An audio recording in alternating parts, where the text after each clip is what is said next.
Justin M. Bailey here. For those of you who don't know me, my name is Justin M. Bailey.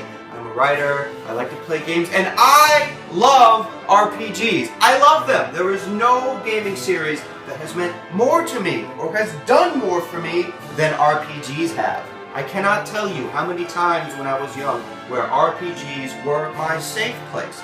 They were my happy place, so to speak, my safe haven, and RPGs were once my greatest teacher.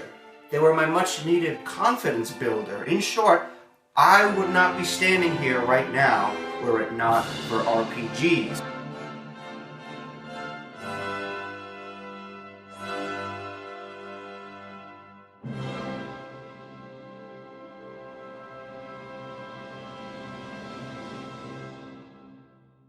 And I know an argument can easily be made that RPGs in fact are nothing but silly little games where all you ever seem to do is save the world over and over again. And this is true, but I'm here to say RPGs can in fact save us. They can save all of us because RPGs attract a very specific type of person. We all are a very specific type of people because most people, when they play RPGs, they see the most boring gaming experience imaginable. They see nothing but boring menus and stats and tiresome turn-based battle systems, whereas we see the greatest gaming experiences of our life.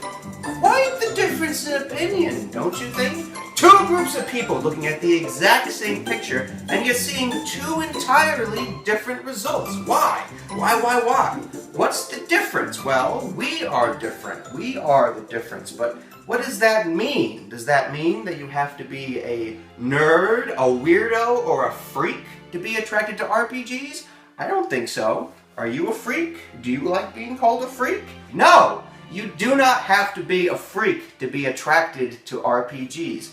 You simply have to be a very unique individual, especially when it comes to the old 8-bit and 16-bit ones. If you are a huge gaming fan, if you are a huge RPG gaming fan, you are a highly specialized, highly sensitive individual. And I know, if this word, sensitive, makes you cringe, I fully understand. I understand completely because still today, in most Western cultures, the word sensitive is far from complimentary. No, the word sensitive is often synonymous with words such as pussy, wimp, weenus, and bitch. So I understand completely why you would not want to be associated with this laundry list of terrible words. But if you like RPGs, if you love RPGs, you're a highly specialized, highly intelligent, and highly sensitive individual. And you should rejoice over this because being sensitive does not mean that you in fact spend every night crying yourself to sleep while watching The Notebook and eating Haagen-Dazs ice cream. It means in fact that your brain can see things and understand things and accomplish things the average Joe cannot. So take your pick right now. Are you a highly sensitive individual or a Joe Schmo simpleton? Me? I'm highly sensitive. I am a highly sensitive individual and proud to be sensitive. And let's face it, when you are sensitive growing up, there are not many avenues for you to explore your gifts. Baseball, football, organized sports, the Boy Scouts, the Girl Scouts. ha, ha ha, boring. All boring. And worse, we are all meant to feel ashamed for finding such things boring. We are meant to feel ashamed for being inadequate at these activities, for being bench warmers, so to speak. We are meant to feel ashamed our entire lives for being us. And if this were not bad enough, growing up, our senses are so highly refined, so highly tuned, that the price, the catch we pay for whatever gifts we may have, is that stuff affects us to a much higher degree. We often live in a world that is 2 times, sometimes 3 times scarier than the average Joe. We get emotional much easier. We get overwhelmed much easier. And in light of all this, do people help us? No, they do not. Nobody helps us. There we are, drowning in front of them, drowning for years and years in our youth. Family and loved ones, we are drowning in front of them in our own terror. And not only do they not help us, they insist that it's our fault. They insist that something inside us needs to be fixed. Good news, everyone. There's nothing wrong with us. There's nothing inside here that needs to be fixed. Good news, everyone. It is not 100% entirely in our heads. Bad news, everyone. No one is ever going to help us. No one will ever help us with this because they just don't understand. And that's not a detriment to them. They just don't understand. They don't get it. So what we need to do is we need to learn to individually help ourselves, to individually save ourselves. And thank God, thank God, thank God, thank God. And I mean that in every sense of the word. Thank God for video games. Thank God for RPGs, because RPGs will always be the light in the darkness for our kinds of people. It'll always be our torch in those dark caves. RPGs will be our guide to get us to the other side, because RPGs are one of the only things for us where it is soothing, relaxing, enlightening, and entertaining all at the same time. RPGs do all of this for us, and on top of all that, RPGs actually teach us how to learn our gifts. I have a news flash for everybody watching this video right now. Whether you want to admit it to yourself or not, you do in fact have an infinite amount of abilities and gifts way beyond the world of video games. And shame on you if you waste them. Me? My gift is writing. Hi, I'm Justin M. Bailey, the writer. 10 years ago, I did not choose writing. It chose me, because for most of my life, I was just trying to be normal as best as I could. I failed miserably, by the way, because after 21 years of forcing myself to watch Yankee games and other crap, it finally just exploded out of me, and I've been writing since. I'm a writer, and I did not learn my craft. I did not learn who I am through some literary degree or by just reading a bunch of how-to write books. I learned it all. I learned my craft and who I am through RPGs. And not only that, it was through RPGs that I once learned to like myself again, at a time when I virtually saw no value in myself whatsoever as a human being. Middle school. Middle school is fantastic, isn't it? Oh yeah, middle school is great. We'll get into all the joy that is middle school some other time, but in the meantime, all you need to know is during that time, RPGs helped put me back together again. RPGs slowly made me proud of who I am rather than ashamed. They have done so much for me my entire life. Like I said at the beginning of this video, I would not be standing here doing this were it not for RPGs. But the biggest irony of everything I have just said to you is God's honest truth. Sometimes I must be quite the simpleton myself, because way back, I used to think RPGs were the stupidest shit imaginable. I thought they were the dumbest thing on God's green Nintendo Earth. Welcome to JMB on RPGs.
Prepare thyself well, Dragon Warrior. Thy most challenging quest ever awaits. Go with speed, but go with patience. Seek out an arsenal, a dragon scale, a torch, and magic herbs. Use wisdom and cunning to choose thy commands, for the Dragon Lord is a fierce rival. Horrible and treacherous minions all guard the Evil One's island. Art thou ready, young one? Yes, King Lord. And so begins a new epic, Dragon Warrior. Nintendo, now you're playing Dragon Warrior. Dragon Warrior 1 for the Nintendo Entertainment System. You see, like many kids growing up in the glorious golden NES days, Dragon Warrior 1 was my first RPG experience ever. But to say that I was overall thrilled with it, to say I was overall thrilled with the RPG genre would be nothing but a big fat stupid lie at best, because heck, the only reason why me and most kids played it in America back then was because they were actually giving copies away for free. That's right, you heard me correctly. They gave free video games with a new subscription to Nintendo Power. My brain wanted to explode at the time. 12 issues of Nintendo Power and a free flipping game? And when I finally got it in the mail, I could not believe my eyes. The box art looked amazing on this game, and it came with all sorts of books and magazines. And why is this king talking to me? Why are there so many texts and letters and words on the screen? Is this a reading game? Is Dragon Warrior a freaking reading game? Am I in fucking school? I thought I played games to forget about school. Fuck, my controller's broken! Ah! My controller's broken! For Christ's sake, I can't get the Dragon Warrior to move, or move his sword, or jump or do anything! Fucking move, you piece of shit! Get to the fucking game! Ah! Fucking what the fuck is this goddamn fucking game? Yeah, suddenly I and every other fucking kid across America knew exactly why Dragon Warrior came fucking free.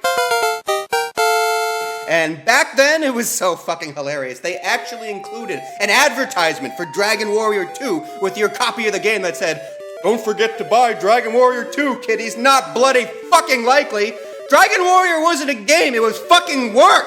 It was a pain in the goddamn neck, and it made a lot of us feel stupid. And who really likes to feel stupid? That's what fucking school is for. And truth be told, in hindsight, you and I now know Dragon Warrior is amazing.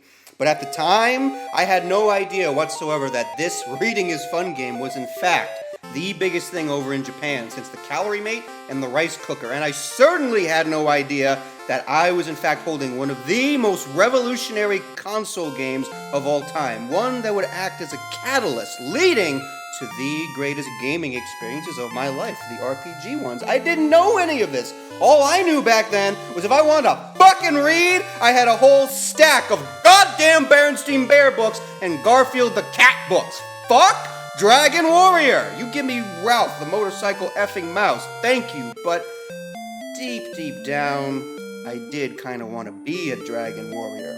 I wanted to be the guy on the box art. I wanted to go on amazing adventures and fight monsters, slay dragons, be a hero, not a bench warmer. And let's face it, Berenstain Bears, Garfield the cat, and Ralph the motorcycle effing mouse can get pretty darn boring after a while. And soon it became some strange annual tradition of mine that every Christmas, while I waited for Santa to bring me my new well-deserved Nintendo games, I would blow some dust off old Dragon Warrior. I would pop it in my NES and I would see just how far I could get, which was never that far at all, by the way, even using Game Genie unlimited magic codes. I think the farthest I ever got was usually a Hawksness, if I'm pronouncing it properly, but I could never beat that stupid gray axe knight. It just took so much grinding, and I always got my butt handed to me over and over again on a silver platter playing Dragon Warrior. Back then, I was a platforming king. I was the king of platforming, but a Dragon Warrior I was not. I was a dragon fool. And why would I want to keep playing a game that made me feel all sad, defeated, and foolish all the time? I played games to feel good, damn it, don't you? And yet still, the story, the mystique of Dragon Warrior was not lost on me. The story still intrigued me to no end, and when I was just a boy, I would actually play Dragon Warrior in my basement of all things, pretending to fight skeletons and orange ghosts wearing witch hats for some reason, until a game called Final Fantasy came out, and suddenly Dragon Warrior wasn't cool anymore. Now was, well, in America, Dragon Warrior was never cool, but now compared to Final Fantasy I, Dragon Warrior was even farther down on the coolness totem pole, because Final Fantasy I didn't just have one playable character, it had 4. And you could pick their job class, and you could earn more money, but like that effing mattered at the time, but kids are stupid. But here and there, I would play Final Fantasy I too now, every holiday season, and get my butt kicked. And then finally came a day where I decided that RPGs were in fact for losers and nerds, and yeah, I was a nerd back then, but I was in serious nerd denial, and it doesn't matter anyways, because you see, myself and the rest of gaming America were not yet ready to accept RPG games. Now, this would all change once Final Fantasy VII exploded on the scene, but this would soon change much sooner for me, however, in the shape of everyone's favorite blue overalled plumber, Mario. Super Mario RPG! Though Super Mario RPG came at the end of the SNES's life cycle, it still managed to sell over 600,000 copies, far exceeding Nintendo's previous RPG attempt with their Earthbound This Game Stinks campaign from 1 year earlier. Earthbound was a flop back then, selling only 160,000 units, back when Super Nintendo was still king of the gaming hill back in '95. And Super Mario sold nearly 4 times that in '96, a year later, even with Sega Saturn and Sony PlayStation now on the scene. Why? How? Well, for starters, Super Mario RPG had better 16-bit graphics. The best graphics you will ever see on a 16-bit video game. It practically looked 3D for God's sake. And 2, Super Mario RPG had the easiest RPG interface for its time. It was the most user-friendly RPG ever without being utterly patronizing like Final Fantasy Mystic Quest was. And most importantly of all, let's face it, it had Super Mario in it. Seriously! It makes you wonder why someone at Nintendo didn't think of it sooner. Hey Nintendo, do you really want us to give a shit about RPGs? Well, slap some Mario in it! Slap some Super Mario in it and watch how fast we jump on the RPG bandwagon. But all Mario slapping aside, it is worth noting that Super Mario RPG even had a fantastic story to it. One with lovable characters, despicable villains, and a threat so great that Mario and the princess actually had to team up with Bowser of all creatures to stop it. That was unheard of back then. Bowser on the same side as Mario and the princess? There must be some serious shit going down in the Mushroom Kingdom, and there certainly was. The Smithy Gang, an invading force the likes of which the people of the Mushroom Kingdom had never seen. Mario RPG was a game the likes of which none of us had ever seen. Most of us grew up with this lovable character since we were little kids, but Mario RPG presented us with this rare chance to personally get to know him better, and the entire Mushroom Kingdom too, more than just the usual one-liner of "Thank you, Mario, but our princess is in another castle." Though in the Nintendo tradition, Mario does not speak, he turns out to be quite the character. Mario is quite the impressionist, he has quite the sense of humor to himself, and Bowser turns out to be quite the likable ham. He turns out to have a very big heart, which kind of makes you think maybe Bowser's just misunderstood. And Princess Toadstool in this game is not just a damsel in distress. She is quite a firecracker in a battle, and you would need her. Along with her and Geno and Mallow in this game, you would need all the help you can get. Because the Smithy Gang are in no way interested in the mere capturing of a princess or the mere conquering of some simple Mushroom Kingdom, but they are interested in the absolute annihilation of everyone and everything. I am literally talking, they are a bunch of instruments of destruction. The Smithy Gang are weapons, all living, breathing weapons, and their leader, Smithy, already finished the factory tour, huh? How about a little demonstration? Is the ultimate weapon of all, because he is the maker of weapons. Just look at him. He actually runs a factory filled with little helpers in the middle of some desolate wasteland in the middle of nowhere, and he looks just like an evil Santa Claus. Coincidence? I think not. Think about it for a sec. Of all the fiendish creatures Nintendo could have possibly chosen for Mario RPG's final boss to look like, why in God's name would Nintendo choose jolly old Saint Nick? I mean, when you think about it, the two have a lot in common, Smithy and Santa. Like I just said, they both run a massive factory in the middle of nowhere, in the middle of a wasteland filled with all kinds of tiny little helpers. But the big difference, of course, is one of these factories produces toys of joy for the little girls and boys of the world, and the other does not. The other produces nothing but weapons of mass destruction to annihilate all the good girls and boys. Quite the difference, wouldn't you say? Why?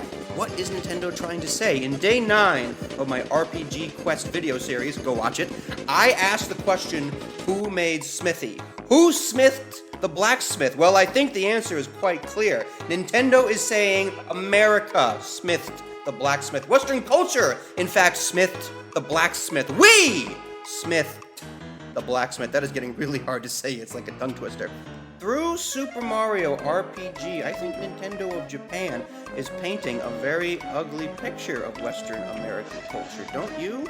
It's like they're trying to say, though we as Americans like to paint ourselves as a bunch of jolly old Saint Nicks giving gifts of freedom, capitalism, and Walmarts to the good little impoverished children from around the world, we are in fact nothing but overglorified, warmongering weaponsmiths, bringing nothing but pain, destruction to the world in our wake.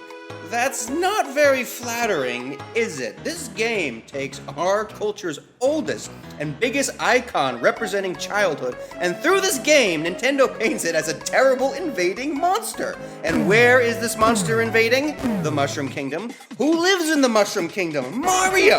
And who is Mario? The newest and biggest icon representing childhood. It's worth pointing out he's the Japanese-created new icon of childhood. Holy cow, right?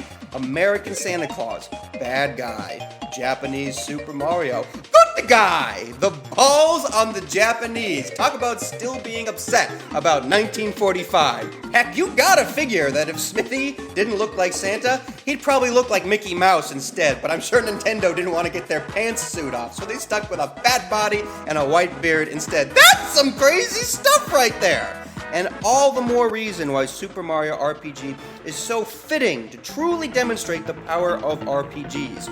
You play a regular Mario game, what's going on? Nothing.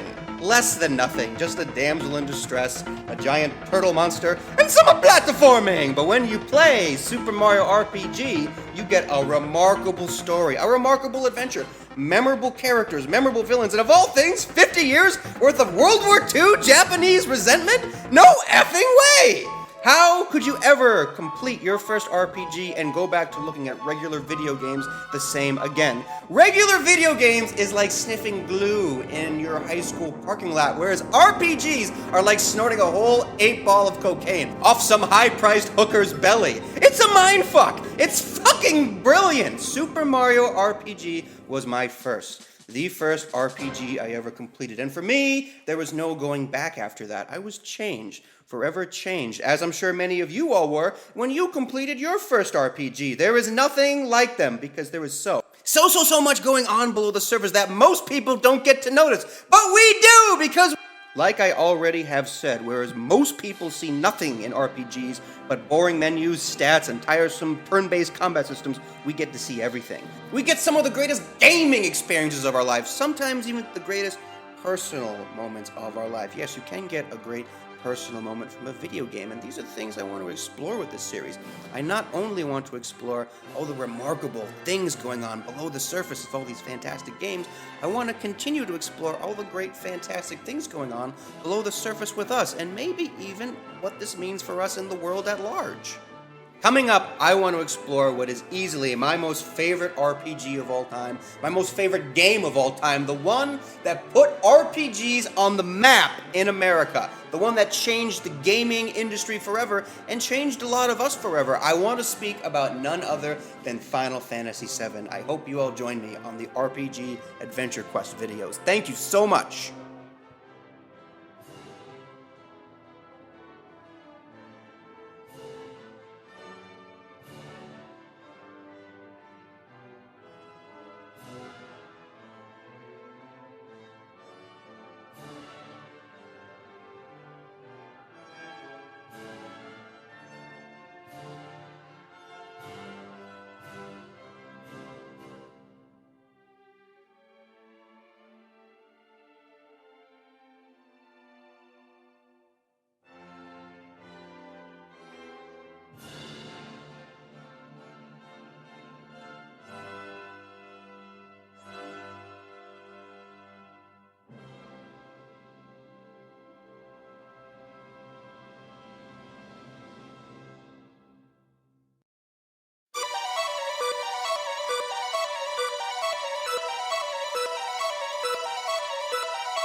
there's something about Final Fantasy VII, isn't there? Lucky number 7, the luckiest number of them all. Back in '97, when it launched, Final Fantasy VII wasn't just another game. Final Fantasy VII was this remarkably powerful, personal, and emotional experience for an entire generation of us. It was like nothing any of us had ever seen, or would ever see again, and it's really not hard to see why. Back then, Final Fantasy VII was, and still is, an undeniable RPG tour de force. But not only that, like I have already said way back on my BioShock video, it is not ever just the game itself, no matter how great its qualities may be, that will forever define it for us, but equally as much the where and the when in our lives we experience a game that will forever shape how we feel about it. And for a whole generation of us back in '97 and '98, you could not have possibly asked for a more pitch-perfect time for such a game to have come into all our little gaming lives than when Final Fantasy VII did. After all, my generation was once the Nintendo generation, so to speak. Most of us are now from 24 to 33, but back then we were the generation whose entire childhood was almost entirely spent shaped by saving princesses, fighting robot masters, fighting vampires, shooting our way through alien jungles and alien planets, and so much more. If you had to ask any of us to define our childhood for you in 3 words, it would be unspeakably easy. You would get the exact same answer every time. The same 3 words. Nintendo Entertainment System. That was it! That was childhood for us, and you can bet if you then asked us for 5 words instead of 3, you would definitely be getting either Super Nintendo or Sega Genesis added to the list. Nintendo, Super Nintendo, and a pinch of Sega Genesis. I doubt you will ever find a time in gaming more beloved, treasured, or romanticized than that. But things were about to change dramatically, weren't they? Not just for my entire generation, but simultaneously for the entire gaming industry as well. For us young gamers, it meant the end of grade school, the end of childhood, the march on to middle school, high school, puberty, hormones, growth spurts, growing pains, social awkwardness, and acne, to just name a few. It meant we were all about to go through the largest and most dramatic changes in our entire life since inception, and paralleling this exactly at the exact same time was everything the very gaming industry was going through as well. Their greatest changes since their inception, too.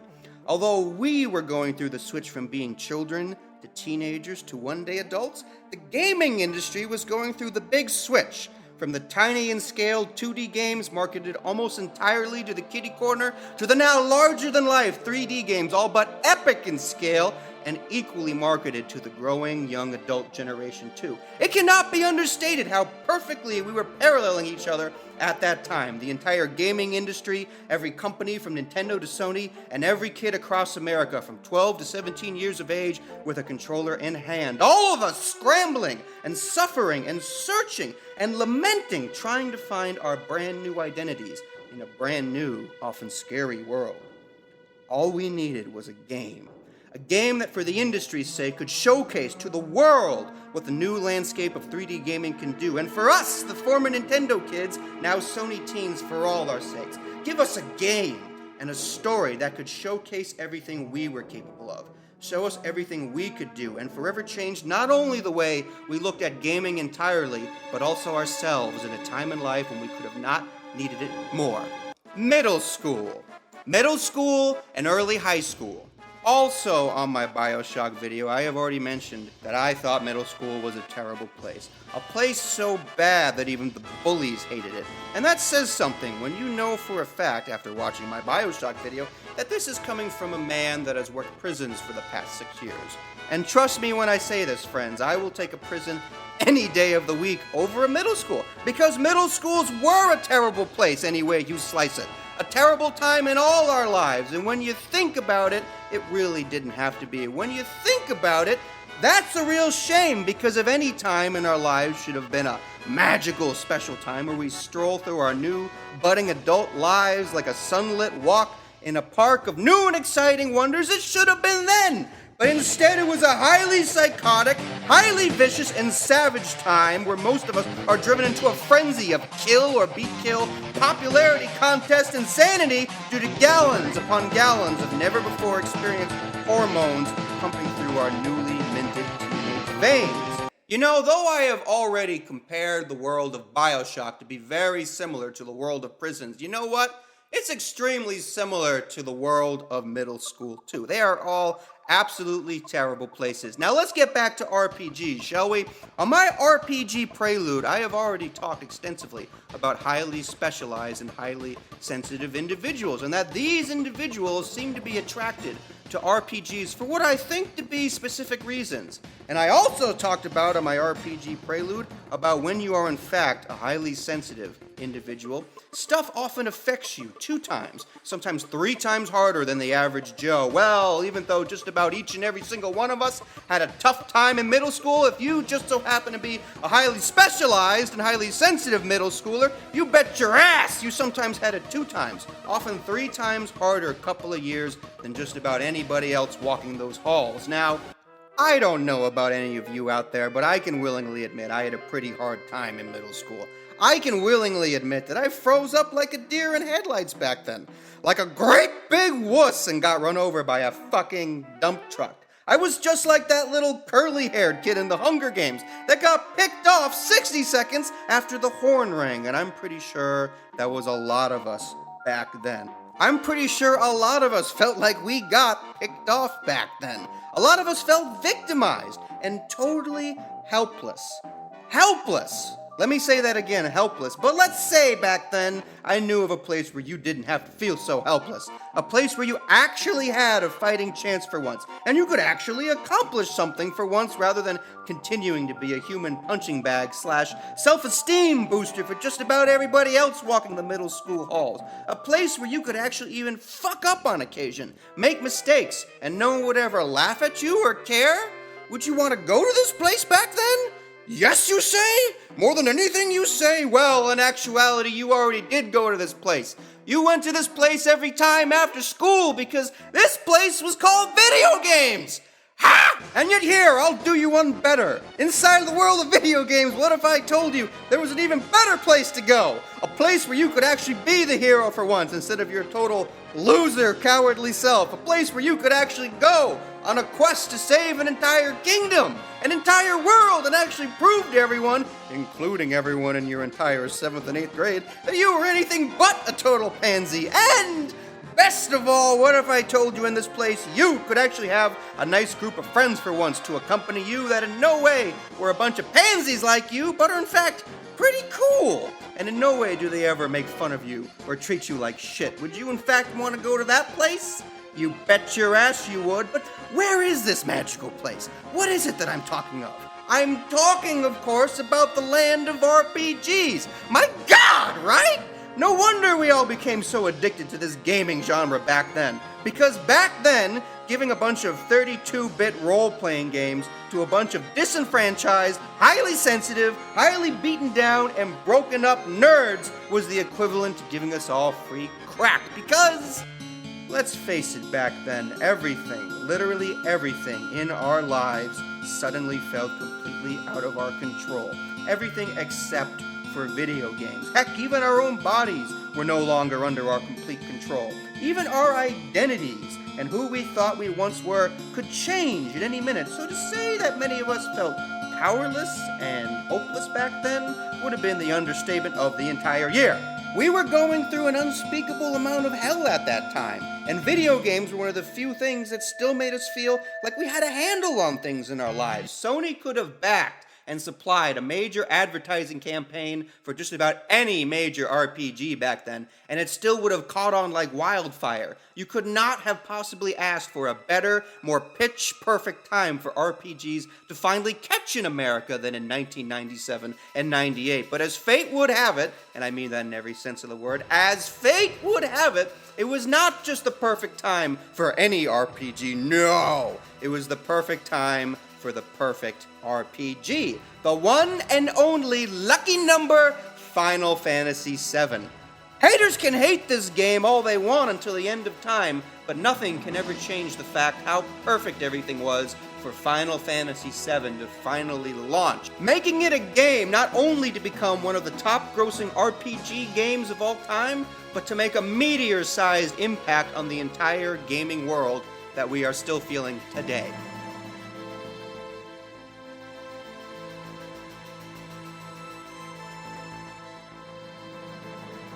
Summer through fall 1997, Sony dared to risk $100 million of their own money on an advertising campaign to back this one particular console RPG game. Why?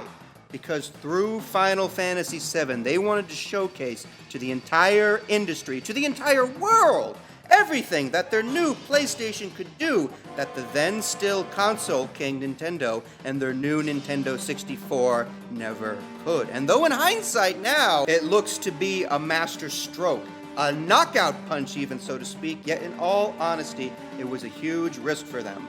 Think about it.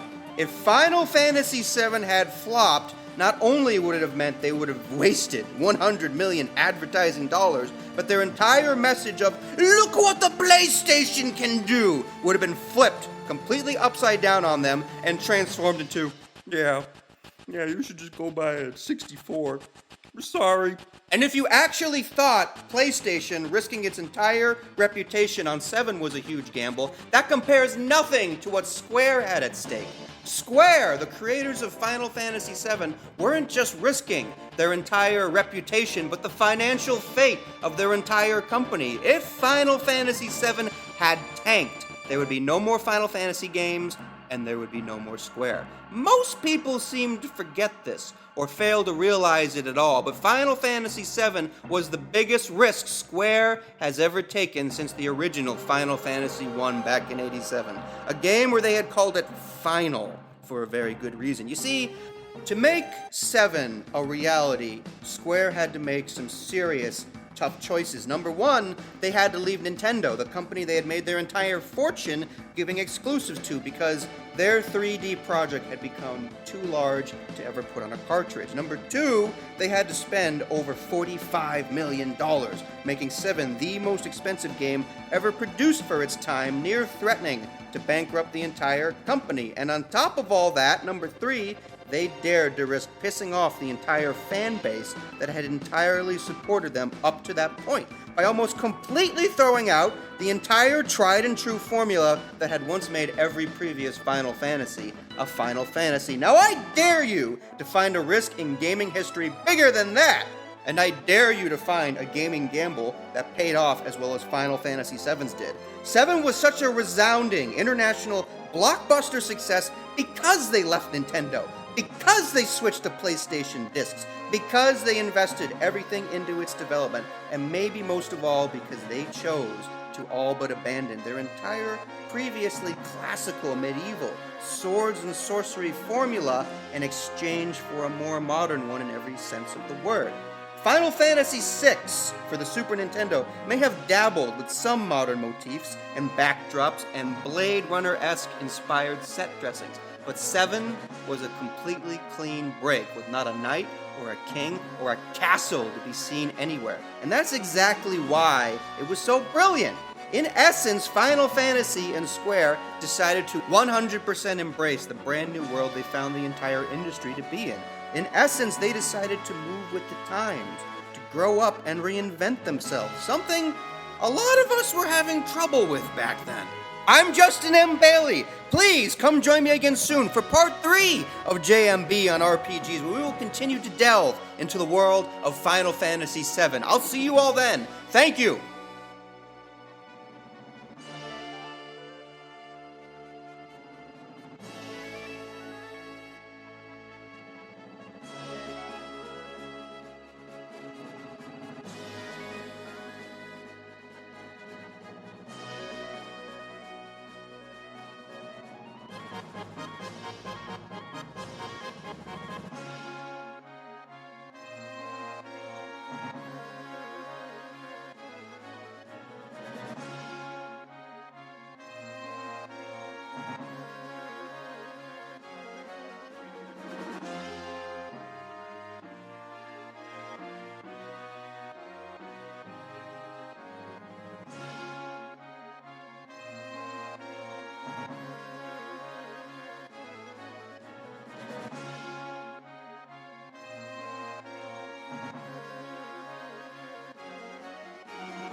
Welcome, everyone, welcome back to the world of Final Fantasy VII, where we last left off in the previous video. In 97 and 98, Final Fantasy VII was already on its way to becoming one of the biggest RPG games of all time, but none of us knew that at the time or really cared.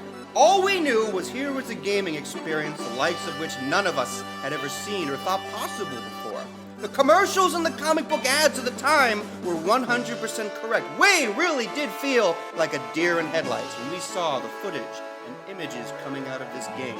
And though none of us knew it at the time, and still most of us don't, but here was a game that perfectly personified everything we were going through at that time in our lives. Heck, we thought we had problems back then. We thought middle school, puberty, and our little boo-hoo identity crises of the time were tough. Well, that's nothing compared to everything the character of Cloud Strife, Seven's main protagonist, was going through before game's end. Cloud Strife is not like most fantasy characters you meet across any medium. Because from a teenage perspective, he's not just some fantasy character we all secretly hope we could be someday. In so many ways, he already was us. Each and every one of us, good and bad. He may not have been going through the middle school or high school chapter of his life. He may have been somehow strong enough to wield a sword the size of a Winnebago, but he was still beginning a brand new chapter of his own life. And just like with us, things were about to get ugly on him fast.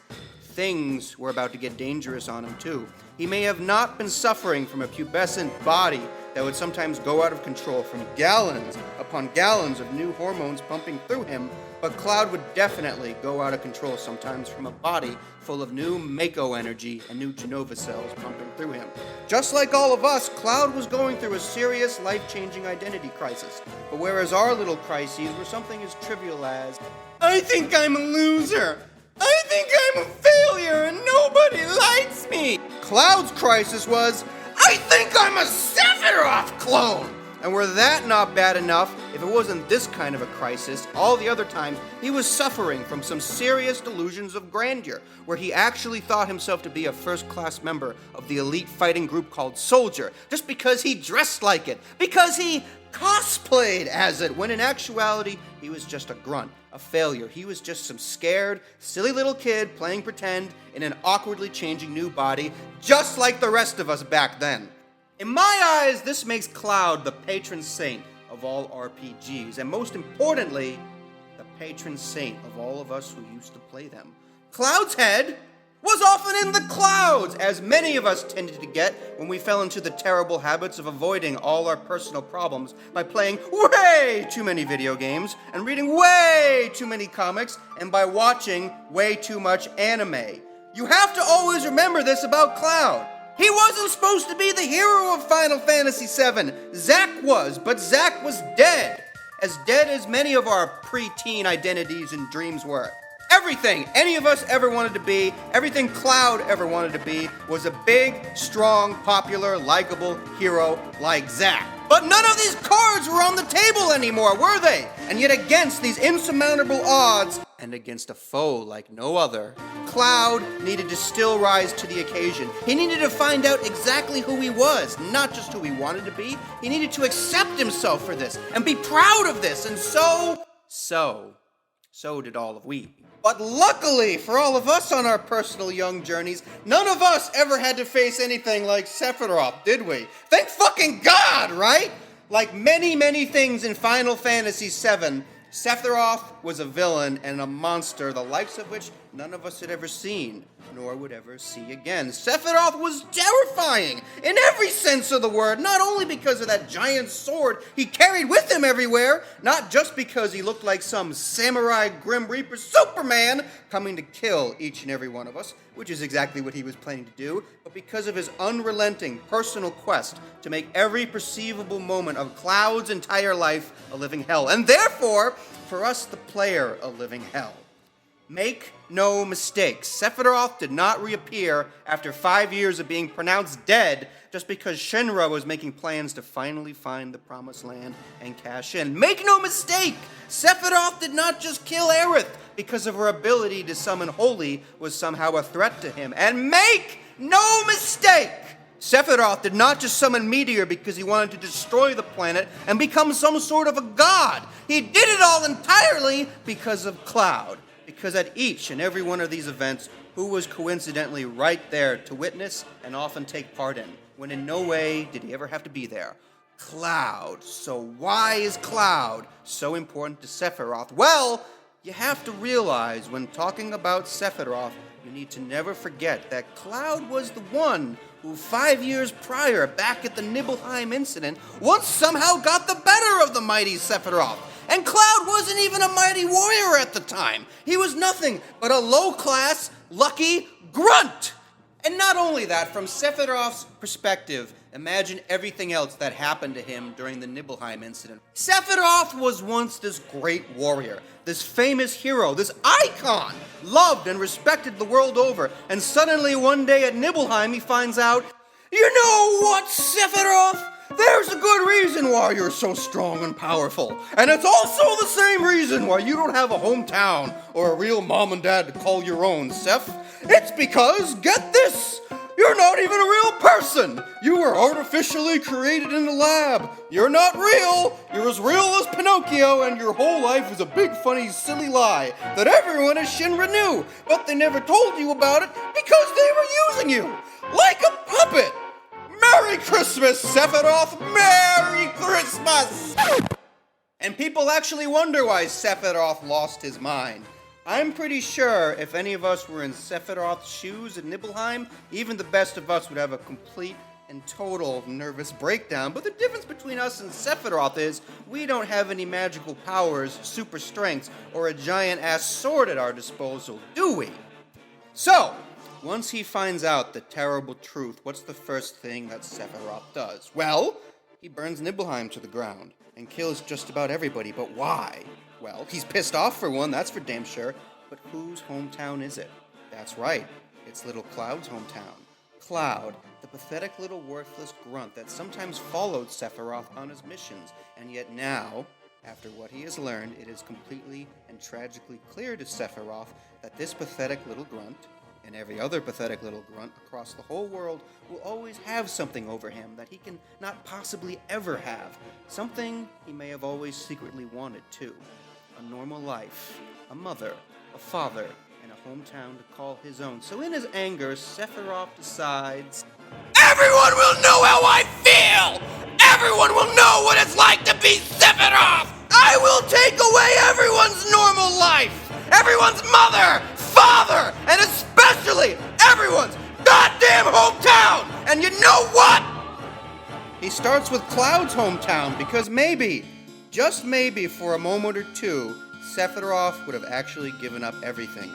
Everything he had, all his powers and all his status, just to somehow trade places with this pathetic little grunt. And maybe that's what pissed him off and hurt him most of all. Well, actually, no, that's not true. What actually pissed him off most of all, what really turned out to be the icing on the shit cake, was after burning all of Nibelheim to the ground, little Cloud actually tracked him down and somehow got the better of him, didn't he? Him! Something no other warrior on the planet had ever managed to do, not even Zack.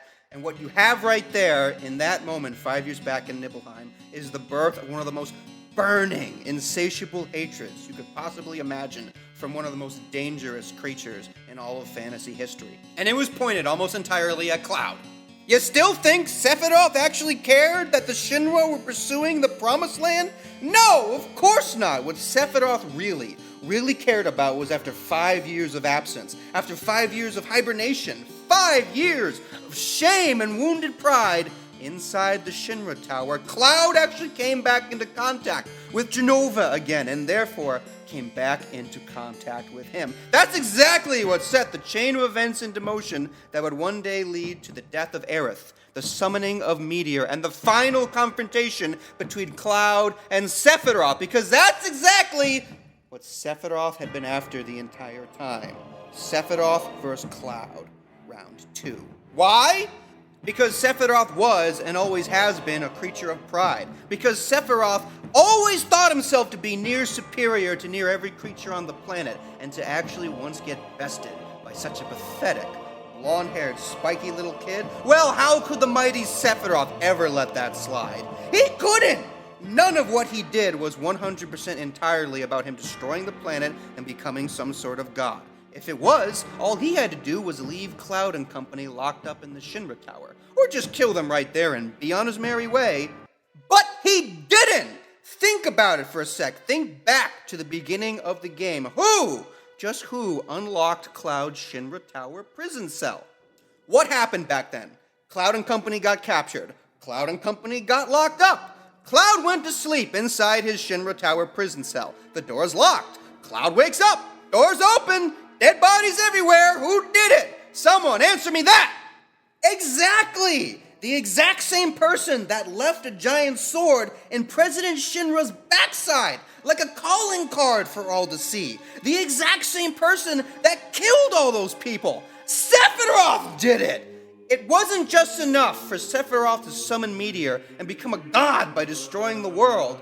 He had to destroy Cloud's entire personal world first. Sephiroth was like a cat that liked to play with his prey, and he almost succeeded too, but as already mentioned, against insurmountable odds by Final Fantasy VII's end, Cloud somehow found a way to pull it off, didn't he? He somehow found a way to best the mighty Sephiroth once and for all, and it wasn't just because Cloud was so much more physically stronger than Sephiroth. He wasn't! But because Cloud was so much more powerful in inner strength. The kind of strength that only comes from accepting yourself for who you really are and not for just who you want to be. I'm sorry, Sephiroth. You're not a god, and you're never gonna be. You're just an overcompensator. The kind of strength that comes from no matter what the odds, no matter what you find yourself up against, you still dare to stand up for yourself because you know you deserve it. And so you swing that sword like you 100% mean it. By game's end, we, the players, all now know Cloud was never a first-class member of Soldier. We know he was never the man Zack Fair was, and in the end, he didn't need to be any of these things to succeed, did he? And that's the whole message of 7.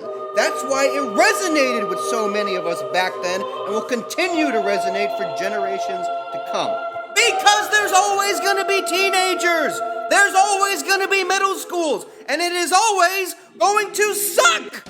And yet, what could be more special that such a game and such a story came along at such a perfectly special time for so many of us, for a whole generation back then, not only to offer us a much-needed, fantastic gaming escape like no other from our turbulent young lives, but to actually secretly somehow sit some of us down and whisper to us, "It's gonna be okay!" And you're fine, exactly as you are at a time in life when we needed to hear it most. You can't put a price on that. That's a gaming experience, that's a life experience that only comes around once in a lifetime. And though I can't speak for anyone that ever played Final Fantasy VII, I can speak for myself and say, though Final Fantasy VII and just about every other RPG you have ever played seems to be about nothing but saving the world over and over again, Final Fantasy VII is the one game that changed my life forever and saved me.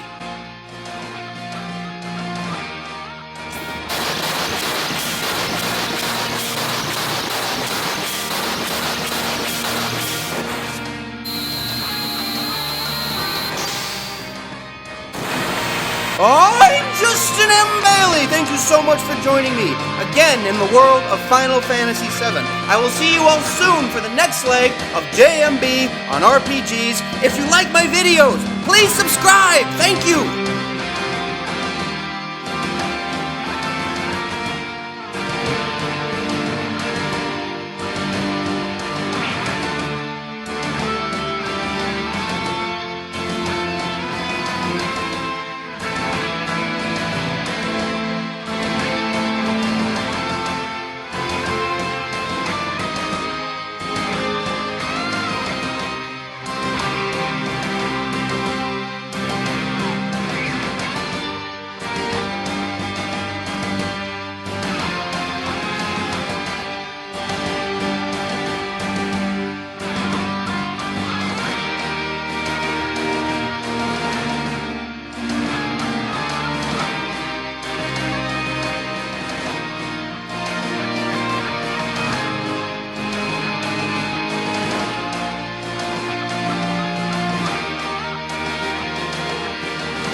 Welcome everyone, welcome back to JMB on RPGs, and if you haven't figured it out already from parts 2 and 3, I love me some Final Fantasy VII! I love it!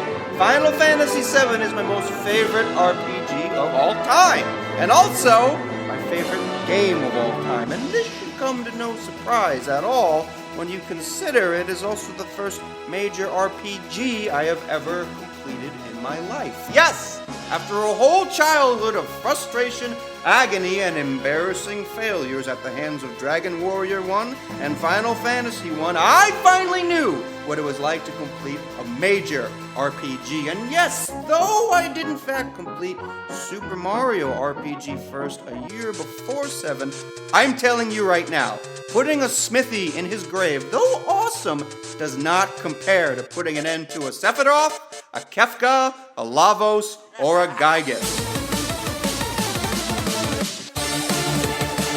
Those are the kind of victories that stay with you forever. And in no way is it coincidental that I just mentioned all these iconic RPG villains, because they all come from what can almost unanimously be considered to be, across the board, by just about every critic and fan, to be the greatest console RPG games of all time, along with Final Fantasy IV and Final Fantasy X. And interestingly enough, usually, whichever one of these games a player first completes in their life, Final Fantasy IV, 6, 7, 10, Chrono Trigger, or Earthbound, 9 times out of 10, this game usually tends to become that player's most favorite RPG game of all time, and therefore, their most favorite video game of all time. Why? Well, more on that soon, on a later episode of JMB on RPGs, but for right now, let's pick up where we last left off after JMB on RPGs Part 3. Where we last left off, Final Fantasy VII had not only changed the entire gaming industry forever, but also the entire generation of us gamers that had played it in 97 and 98. So, as far as Square was concerned, now what? Well, that's a very interesting question, because the other major video gaming fantasy franchise, one I begrudgingly admit is even bigger than Final Fantasy, was in the exact same situation. Nintendo and The Legend of Zelda. I walked off the path and I wasn't prepared. There, I said it. Like Final Fantasy VII, Legend of Zelda had not only successfully made the jump to 3D better than just about any video game ever made, but also, like Final Fantasy VII, Zelda was enjoying a resounding, never-before-experienced blockbuster of a success, breaking all sorts of sales records by attracting a whole new audience to their franchise that had never even considered playing a Zelda before. Both companies had the greatest problem a franchise could ever have: too much success! And they both dealt with it in completely different ways. Nintendo dealt with it by being seemingly intimidated by Ocarina of Time's success as to what Zelda game should follow next, but Square was clearly anything but intimidated by Final Fantasy VII's success, and Square would continue to spend the rest of their franchise's history trying to top themselves with every single sequel. But who delivered? Well, Nintendo gave us Majora's Mask and Wind Waker, and Square gave us Final Fantasy VIII, 9, and 10 next, but as I've already made a Majora's Mask video, and if you've seen it, you already know how I feel about that one. And since I haven't made a Wind Waker video yet, I'm pleading the fifth as far as that one is concerned. But as far as Final Fantasy VIII goes, I can tell you a shit ton, because I was there, man. I was effing there the very minute it came out at ground zero. Final Fantasy VIII is the only game I have ever pre-ordered in my entire life. You cannot imagine, after 7, how excited I was for this game to finally come out. For almost 2 years I waited patiently, playing every single PlayStation 1 RPG I could afford to get my hands on back then.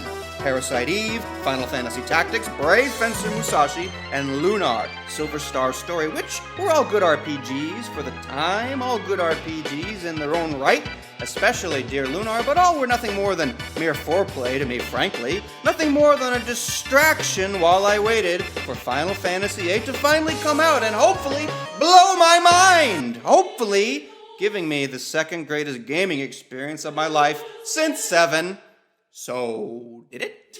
On September 9th, 1999, 9/9/99, when Final Fantasy VIII finally launched and I finally got my hands on a copy, and I popped that first disc into my gray-colored PlayStation and I got my first glimpse of that first cutscene, yes, my mind was in fact fucking blown. And I knew as soon as I saw that opening cutscene that I really must have been in for something special, right?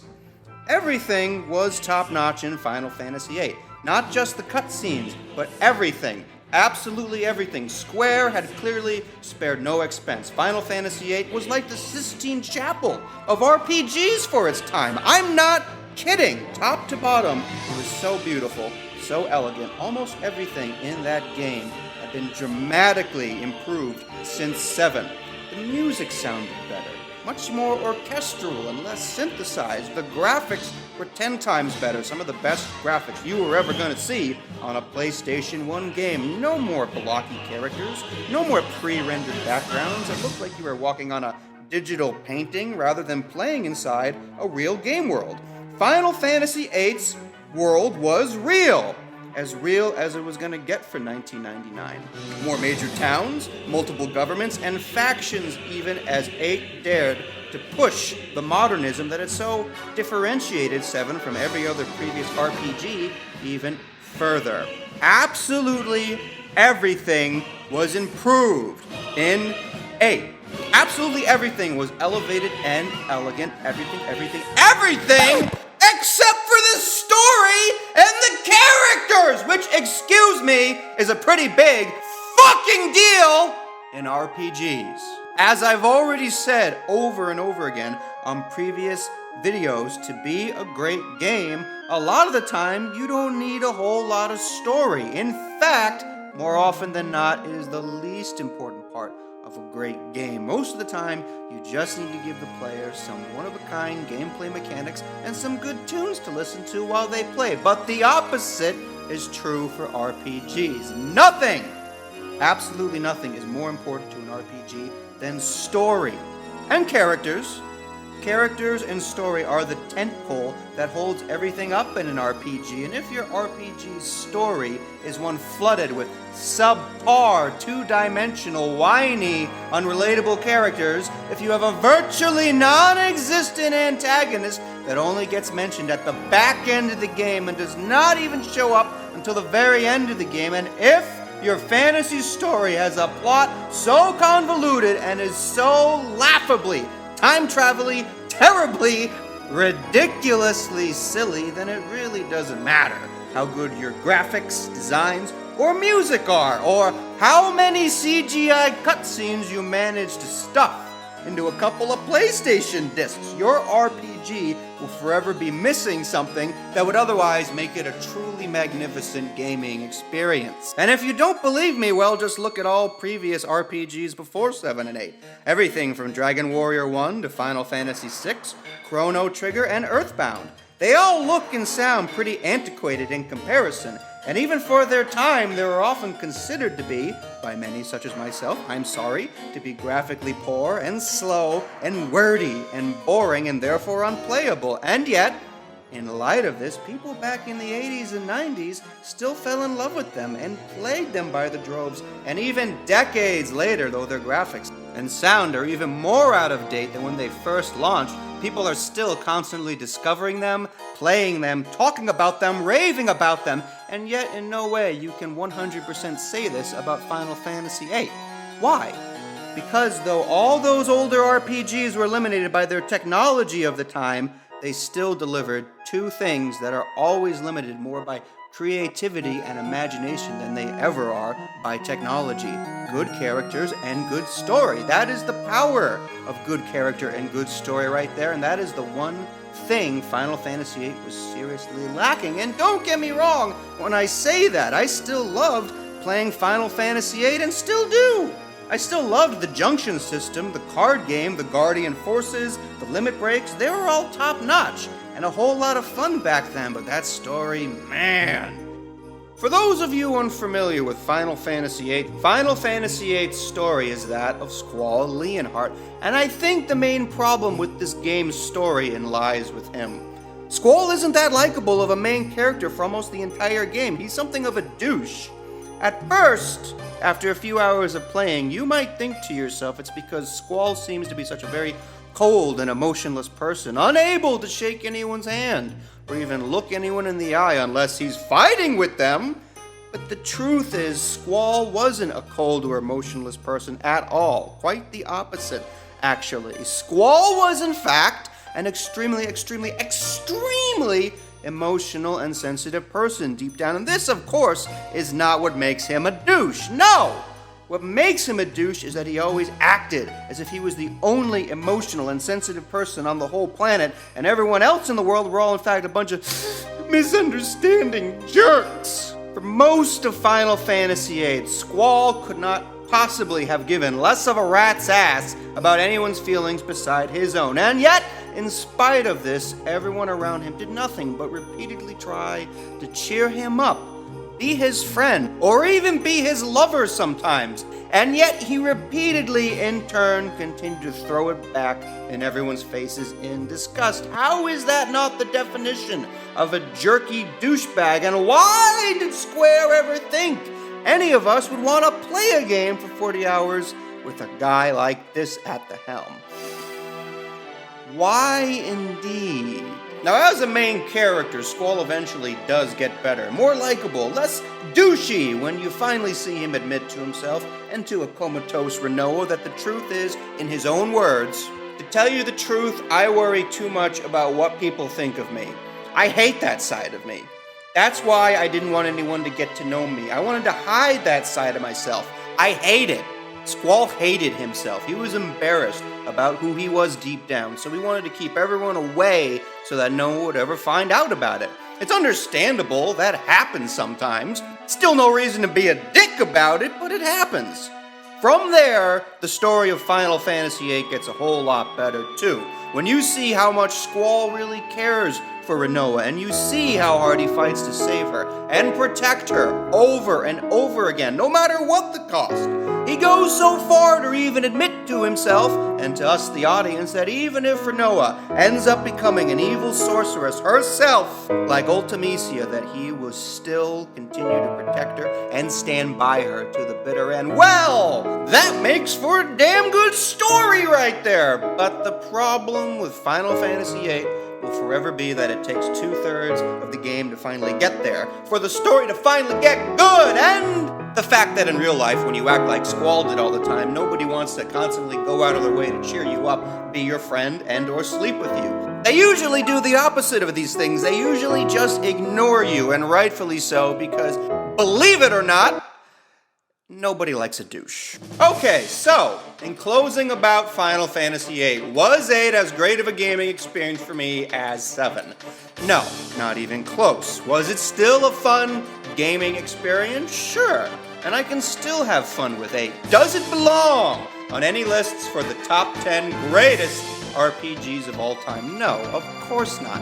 Definitely not, and yet still it's worth noting that not only did Final Fantasy VIII sell over 8 million copies, but there's a whole lot of us that played it back in 99 and 2000 that, believe it or not, still have a lot of sentimental attachment to this game because, let's not forget, most of us were in fact a bunch of young adolescents and teenagers ourselves when we first played it, and a lot of us were in fact a whole lot like Squall.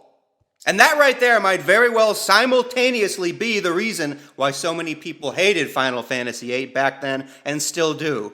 Maybe this one hit a lot of us a little too close to home. Or maybe they just didn't like the junction system. So, a year later with not nearly as much hype behind it, Final Fantasy IX came out. And if you picked it up, half of us didn't actually after 8. But if you did, Final Fantasy IX was a lot of fun. 9 was this really cool throwback title returning FF to its roots, filled with references to Final Fantasy I that even I got. that guy's called Garland!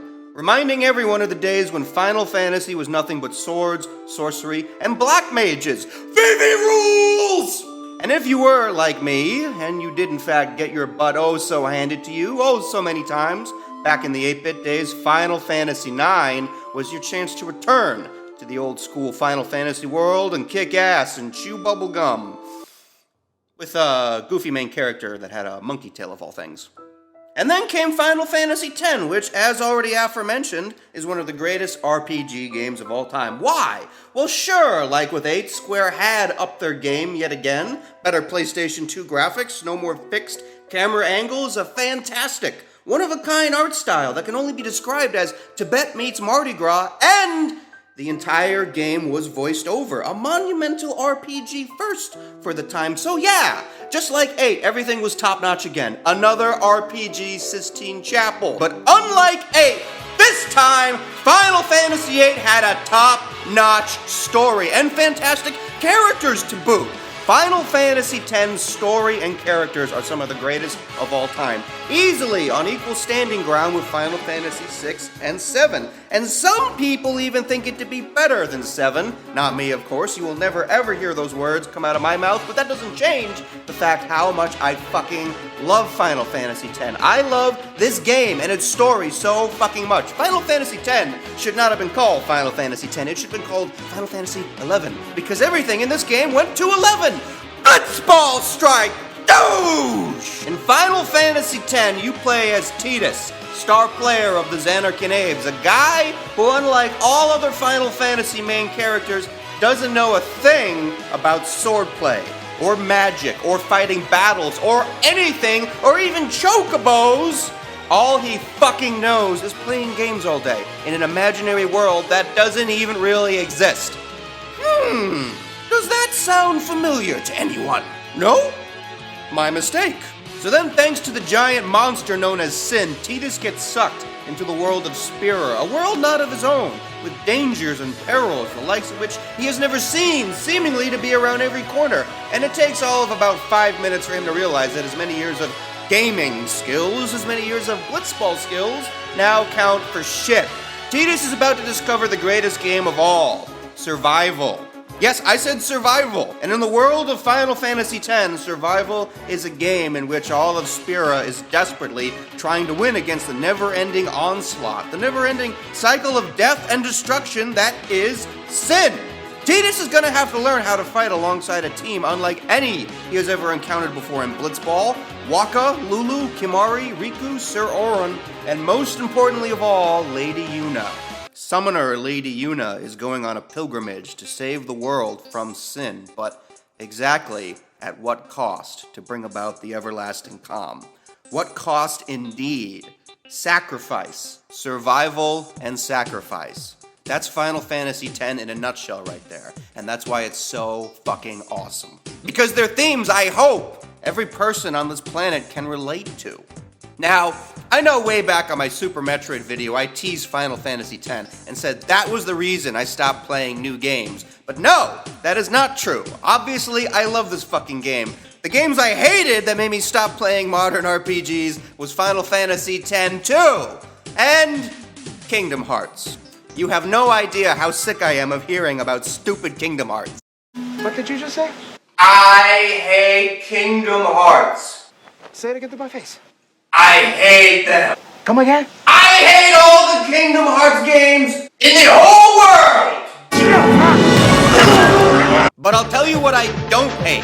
Final Fantasy VI, Chrono Trigger, and Earthbound. And that is exactly what we'll be talking about on the next episode of JMB on RPGs. Thank you to everyone for listening. If you like my videos, please subscribe. I'll see you all soon. Bye.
Welcome everyone, welcome. Justin M. Bailey here, and welcome back to JMB on RPG.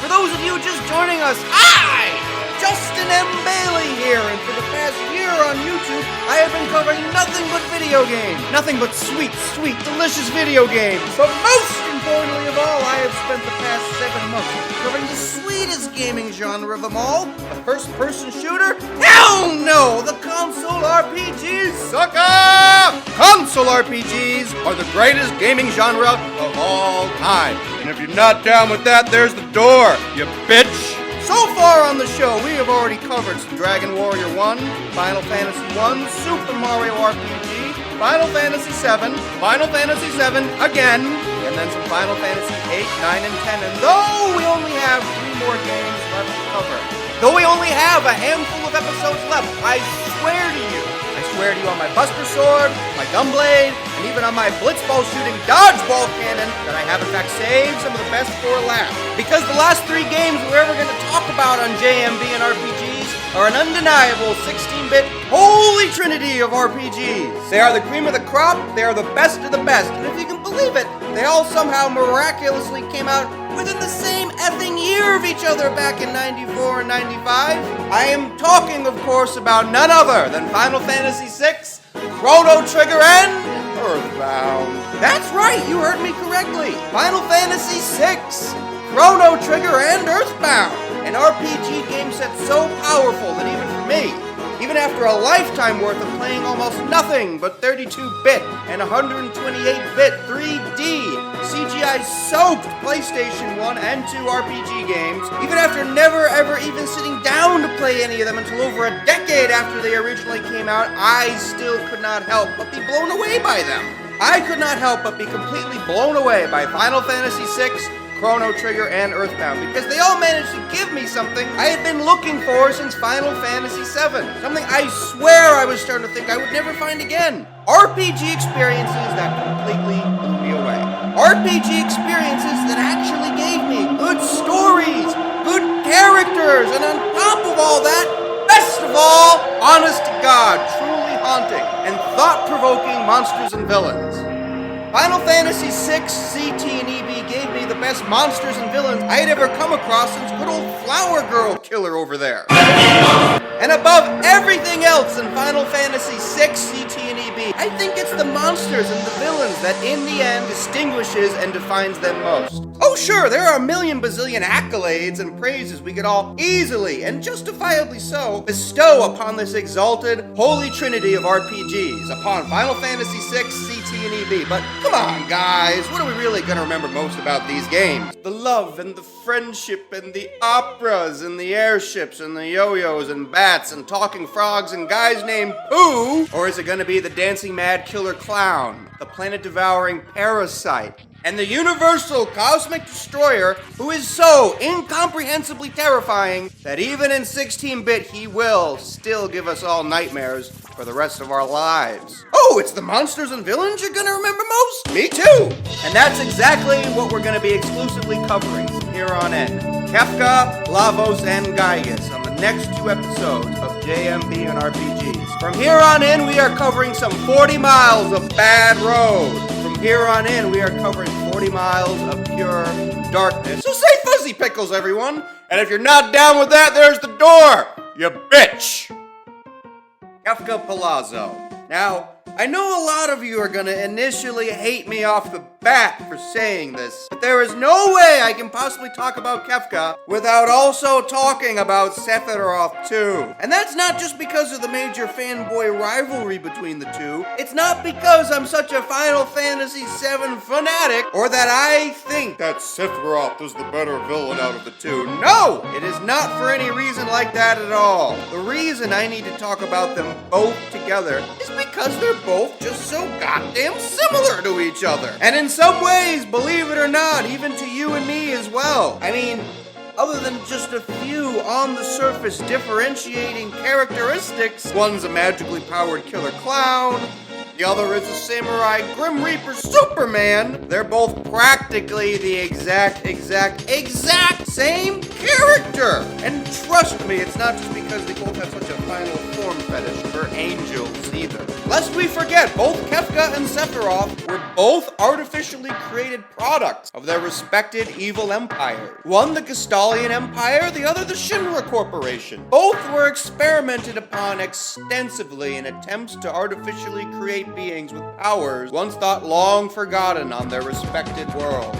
One into a Magitech knight capable of performing magical spells, the other into a Cetra, or an ancient, one capable of somehow speaking to the planet, which as you and I know, they totally botched up. Jenova's not an ancient, idiots! Both went completely insane for what was done to them. Kefka immediately after, as far as we know, and Sephiroth just as soon as he found out the truth about himself at Nibelheim. And as a result, they both became a couple of out-of-their-mind, homicidal megalomaniacs, hell-bent on becoming nothing less than gods. And neither of them really caring if they had to destroy their entire world and everyone in it to do it. Now, I don't know about any of you out there, but that all sounds to be pretty similar to me. And it does not even end there either. No, that is just the tip of the iceberg at how indistinguishable these two characters can be from each other. And this is where they even start becoming indistinguishable from the rest of us. Because really and truly, you have to believe me when I say this. These two are after godhood as much as you or I are ever after fancy clothes, sports cars, prestigious jobs with prestigious titles, ginormous houses, supermodel girlfriends on every arm, and internet fame. It was not so much the godhood for Sephiroth and Kefka as much as what they hoped to get out of it. Revenge? Sure, they both wanted revenge, and not just against the Gestalian Empire or the Shinra Corporation either, but revenge against their entire worlds, no less. How about torture? Oh yes, they both enjoyed torture. Both were venerable sadists at their core. Sephiroth thoroughly enjoyed torturing Cloud, and Kefka thoroughly enjoyed torturing everyone. But even then, well above the torture and the revenge and the godhood, they were after something so much more simple. Incredibly simple. Unimaginably simple. What they were really and truly after, most of all, was an audience. What they were truly after most was for people to listen to them, pay attention to them, and for people to finally understand firsthand what they both had personally been through. Frankly, just like most of us. Do not even bother trying to lie to yourself about this. There are a few things on this planet that any of us desire more than just some good old-fashioned attention and being understood. Now, as I've already said on episode 3 of JMB and RPGs, if Sephiroth really was just after godhood and the destruction of his planet, he really should have left Cloud and company locked up in their Shinra Tower prison cells. But in the least, he really should not have announced his diabolical plans to the entire effing world. Why did he do that? And for that matter, do you really think Kefka was any different either? True. Kefka came a whole lot closer to the whole godhood thing. But if he really was that serious about destroying his planet and all of existence and creating that monument to nothingness he got all worked up about at the very end, if he really was the true blue nihilist that everyone across the internet always makes him out to be, why did he not just fully and completely destroy the entire world and everyone in it just as soon as he had the power from those 3 magical statues? Why did he ever bother to let Terror and company live long enough to one day storm his tower and face him one last time? Why did Sephiroth spend all of Final Fantasy VII just toying with Cloud? Why didn't he just kill him? He had plenty of chances. Now, with all of these things in mind, what I need you to realize most, what we all need to realize when dealing with monsters like Sephiroth and Kefka, the most important thing you absolutely have to keep in mind is that most monsters are not usually born monsters, are they? Kefka and Sephiroth were not born monsters. Do you actually think Sephiroth asked to be injected with Jenova cells and experimented upon when he was just a baby in his mother's womb? Of course not! And do you actually think with how out of his mind, batshit crazy Kefka was, that the experiments inflicted upon him were voluntary?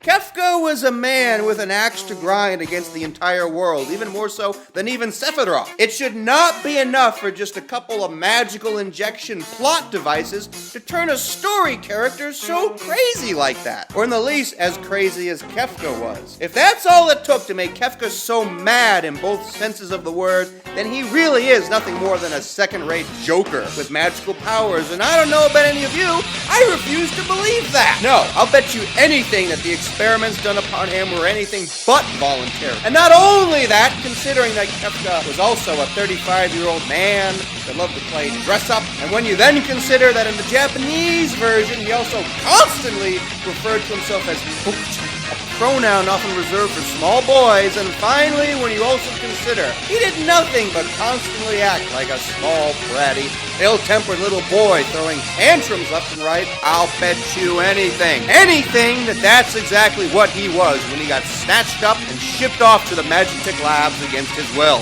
Just a boy. Just a small boy with his fragile little brain still developing. A fragile little boy suddenly tortured and abused on a daily basis by the adults whose jobs, in an ideal world, was supposed to be to love him, take care of him, and protect him, not exploit him and tear him apart on a daily basis for their own personal gain. Now, when you look at what these two characters went through in their respective stories, especially Kefka, I'm sure we can all start to see how that could easily twist and turn you into something that hates everyone and everything, even the whole world perhaps. That's enough to make a lot of us go dancing mad right there, don't you think? More than anything, Sephiroth and Kefka just wanted to be understood. And though I highly doubt either of them were consciously aware of any of this going on inside their heads, because let's face it, most of us rarely are. But when you look at their actions, you can clearly see it, that yes, that was exactly what they were after. Undeniably,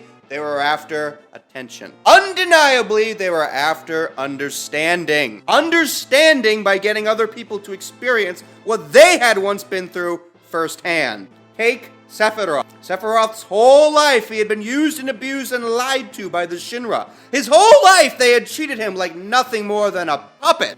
And so, what does Sephiroth do to Cloud throughout Final Fantasy VII? That's right! Abused and lied to Cloud, trying his hardest to actually convince Cloud that Cloud was nothing more than a puppet too. Sephiroth's personal puppet. Take Kefka. Kefka was a boy that had his whole life taken away from him. He had his whole world ripped in two right in front of him, and halfway through Final Fantasy VI, what did he do? That's right, he took away as many lives as possible, and he literally ripped the world in two. Holy shit, right? Cosmic coincidence? I think not. And if these two are willing to do all of these terrible and insane things just to be understood, just imagine all the terrible and insane things each and every one of us are capable of doing under the right circumstances for similar reasons. Now, will any of us eventually stab a flower girl in the chest? Poison an entire village, or threaten the livelihood of every single other living creature on the planet? I should certainly hope not, but that does not mean we are virtually incapable of causing all sorts of irreparable harm to each other on a daily basis. And if you need any proof of this, just go on to the comments section of any major YouTube video ever made, and you will see exactly what I mean. Never underestimate how bad we can truly be to each other. Never underestimate how dancing mad we all can get, because the one thing that Kefka did in fact get 100% right in Final Fantasy VI is that we all do in fact live in a very, very mad world. In an increasingly mad world every day, and I swear, on a long enough timeline, it will eventually get the better of us all, if we let it. But the one thing I will forever love about Final Fantasy VI is that the story of 6 all but proves that it doesn't have to be that way, does it? Final Fantasy VI all but proves that in spite of how mad and how cruel the world can be, and let's face it, the world gets pretty mad and cruel in that game, in no way does it mean we personally are left with no choice but to become something mad and cruel ourselves. No, there is always hope, because there is always choice. It does not matter how bad things get. We can always choose. We can always choose better. We can choose that when something terrible happens to us, like it did with Sephiroth and Kefka, we don't have to choose to become like them. We can choose to be good. And have you found your joy in this nearly dead world of ours? Kefka dared to ask Terra at the very end of 6, and Terra actually answered him back, yes, didn't she? Yes, because she did in fact find joy and love and hope, even in the world of ruin that Kefka had created. And every other character in 6 told it exactly the same thing. Yes, yes, yes. Yes, Kefka, there will always be joy in the world. Yes, Kefka, there will always be hope. And yes, these are things that not even someone like Kefka, with all his evil power, will ever be able to touch, let alone destroy. And Kefka could not believe his ears, could he? He could not believe what he was hearing for an instant. All that work, all those years of work and planning, and even after destroying half the world, nobody was getting the joke. Nobody was getting how meaningless, how hilariously pointless life is. They still refuse to get it. They still refuse to become like him, and you can almost see it on his little 16-bit pixelated face. In that moment, even Kefka knew the truth. In that moment, even Kefka knew that he had lost, and worst of all, that the joke was, and always had been, on him. I don't think he took it well, do you? This is sickening! You all sound like the chapters from a self-help pamphlet! And then and only then did he declare he was going to create that monument to nothingness. Because then and only then did Kefka really mean it. He would have actually rather destroyed all of existence than ever let a world continue where the joke had ever been on Kefka. You know, a lot of people like to say that Final Fantasy VI is a game with no main character, but you know, I respectfully disagree. I think Kefka is in fact the main character of 6, and that 6 is in fact nothing more than a cautionary tale. Warning, don't get too wrapped up in your personal shit. Yes, we all have bad stuff happen to us, and yes, some of us in fact have some absolutely terrible stuff happen to us, but that does not change the fact that it is still our world, and we can still make it whatever we want it to be. It's our world. We each unto ourselves have our own personal worlds. And if we are not more mindful, one day we will all wake up in worlds of ruin of our own design, just like Kefka. One day we might all wake up to find ourselves as monsters. One day we might all wake up to find that the joke was, and always has been, on us. I'm Justin M. Bailey. Please come join me again soon for some Chrono Trigger and Earthbound. Please come join me again soon for some Lavos and Gygus. If you dare.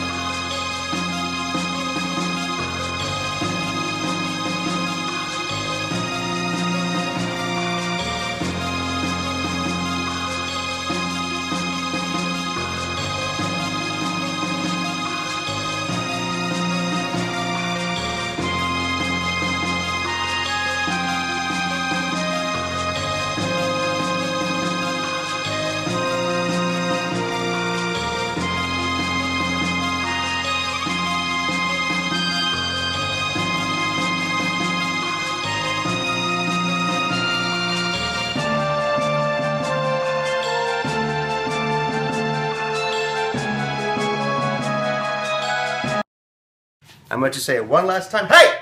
Hey! Get off me! Get off me! I'm trying to your fucking castle!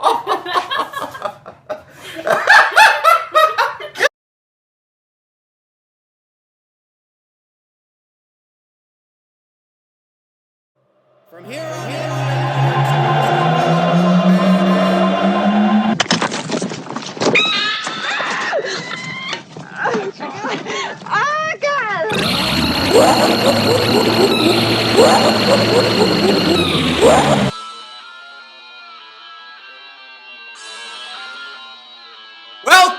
Welcome, and welcome back to JMB on RPGs. Justin M. Bailey here, and where we last left off, we were talking about two very, very bad men. We were talking about none other than Kefka and Sephiroth, two of the most infamous video game villains of all time. Two men more than capable, more than comfortable even, with committing all sorts of unimaginable acts of wanton death and destruction that once damn near threatened the livelihood of just about every single living creature on their respected planets. Doesn't get much badder than that now, does it? But like we previously already talked about, on the other hand, just because you are not necessarily a flower girl killer extraordinaire or a megalomaniacal mass murderer all covered up in makeup does not necessarily automatically mean that you yourself are virtually incapable of causing all sorts of irreparable harm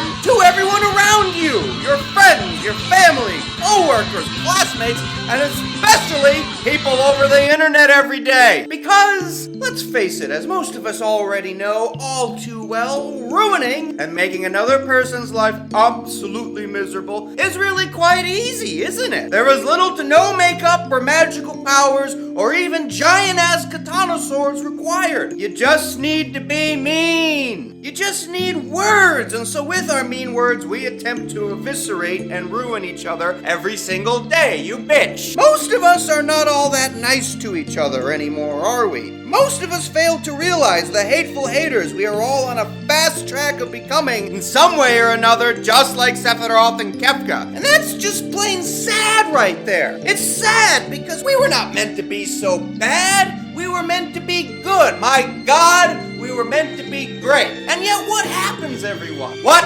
happens that so inevitably twists and turns and rots and ruins so many of us at our very cores until there is nothing left of us but a bunch of silver-haired haters and a bunch of dancing mad, self-obsessed, self-destructive, stupid clowns? Well, honestly, it's usually that. It's usually the traumas and the impacts from our own personal past that will almost always, all but certainly, one day spell out our own certain doom for us if we are unable to deal with them, just like in the game Chrono Trigger, just like with the Day of Lavos.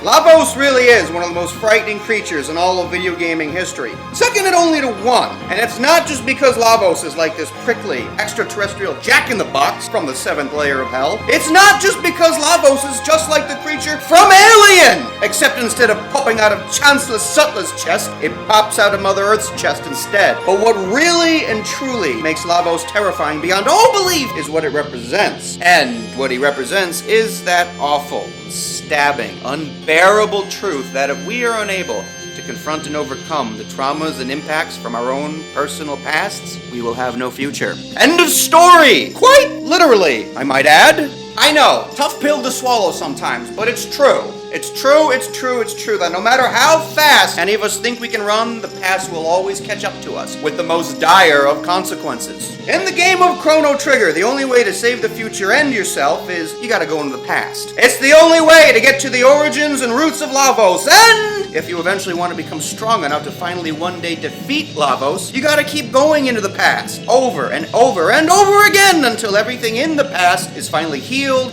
and copacetic, and you and all your playable characters in CT are at their 100% very best! Because everything really needs to be 100% in CT. You can't just go through the main story of that game and go directly to Lavos. 9 times out of 10, you'll just get killed! You really need to complete every single side quest and mission first. You really need to first find a way to help Fiona turn the sunken desert back into a forest. You need to help find a way to set the spirit of Cyrus free. You need to help Robo confront his past in the dark future. You need to find the Sunstone, the Rainbow Shell. You need to beat the crap out of that no-good imposter, Yakra the 13th, and get Melchior to make you all those super cool end-of-the-game items for you. But first and foremost, everybody, most importantly of all, you need to find a way to save Chrono first, which is essentially this nice little metaphor about the importance of saving yourself. You can't expect to ever save anyone or be any good to anyone unless you save yourself first. It's so exciting and rewarding to do all this in Chrono Trigger. It's so exciting how successfully completing each of these tasks in the past has a direct and positive result on the present and one day the future. These are among the reasons why Chrono Trigger is one of the greatest RPGs of all time. But to actually somehow sit down and do this in real life? To actually sit down and somehow try and make peace with your own personal past?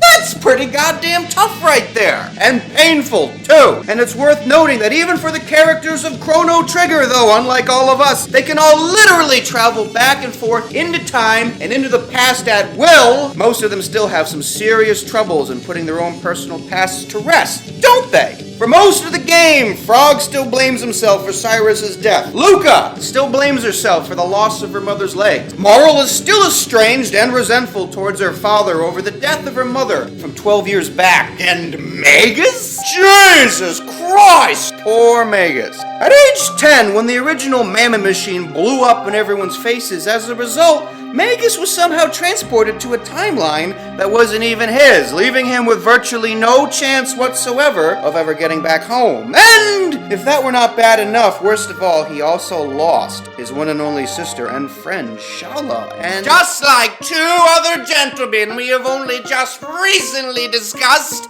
this too eventually made Magus to grow up a little funny in the head. You know, just a little funny. Until he too would eventually attempt to lay waste to an entire kingdom. My God. It's like these three should go out for drinks together sometime. And I'm all but sure that Pokey would fit right in with them too. And hey!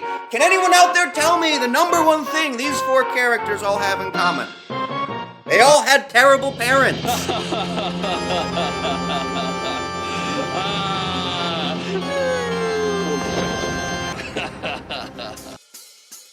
This shit is not exactly easy, now is it? No! There is nothing easy about this at all. And worse, to all of my younger viewers out there, it does not ever even get any easier with age. It only gets harder with each passing year. But, if we really and truly value ourselves as human beings, if more than anything we do not want to wake up one day in a world of ruin of our own personal design, then we need to find a way. We can find a way, and we must find a way. Right now, we need to find a way to stand up to and courageously face the root of all of our personal problems. Our parents? No. Not our parents at all, but to fear. To fear itself. Fear is what is going to single-handedly ruin all of our lives and our futures, because fear is, in fact, the universal cosmic destroyer. Fear is the ultimate of terrors. Fear is Gygus.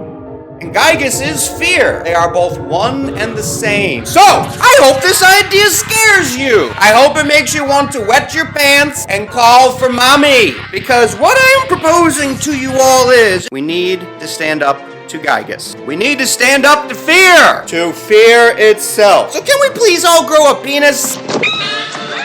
Gygus is undeniably the most frightening creature in all of video gaming history. You know why? Because he literally is more terrifying than a samurai Grim Reaper Superman, a dancing mad killer clown, and even a planet-devouring parasite, all combined. Because, as already stated, Gygus is the fear. He is the living 16-bit embodiment of all fear. You cannot grasp the true form of Gygus' attack. You cannot grasp just what the hell Gygus is. And you always fear what you don't understand, don't ya? You always fear what you cannot grasp. And so, Earthbound is a game all about standing up to fear, isn't it? It's a game about that even when you are nothing more than a fragile little boy, an innocent little child in a world that is anything but, you can still somehow find a way to do it. You can still somehow find the courage to overcome fear and stop Gygus once and for all. In short,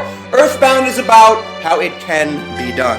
It can be done. You just simply have to believe it can be done. You just simply have to have faith.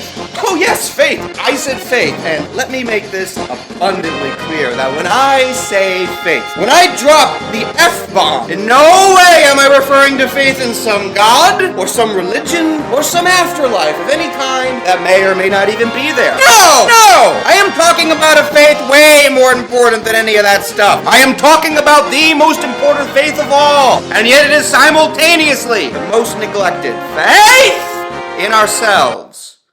Faith in ourselves and each other, everyone. That kind of faith That is the most powerful force in the universe right there. That kind of faith is the ultimate magical cast. It is the ultimate summon, the ultimate PSI rocket attack. And do you know how I know? Because faith is exactly what killed Gygus in the end. Never forget, Gygus wasn't ended by a buster sword, or a gunblade, or a blitzball shooting dodgeball cannon, or a bunch of multi-bottle rockets. Gygus was ended by prayer, and hope, and faith. Faith in ourselves and each other. By our combined faith. That's what sent him to the grave. Because faith is the opposite of fear. Fear and Gygus are nothing more than destruction and intimidation. Whereas faith is pure creation, imagination, and empowerment. For our entire lives, fear has always told us that we're not good enough. And that in every situation it is best to go run and hide. Whereas faith will tell you, if you just listen to it. Faith will tell you you're not good enough,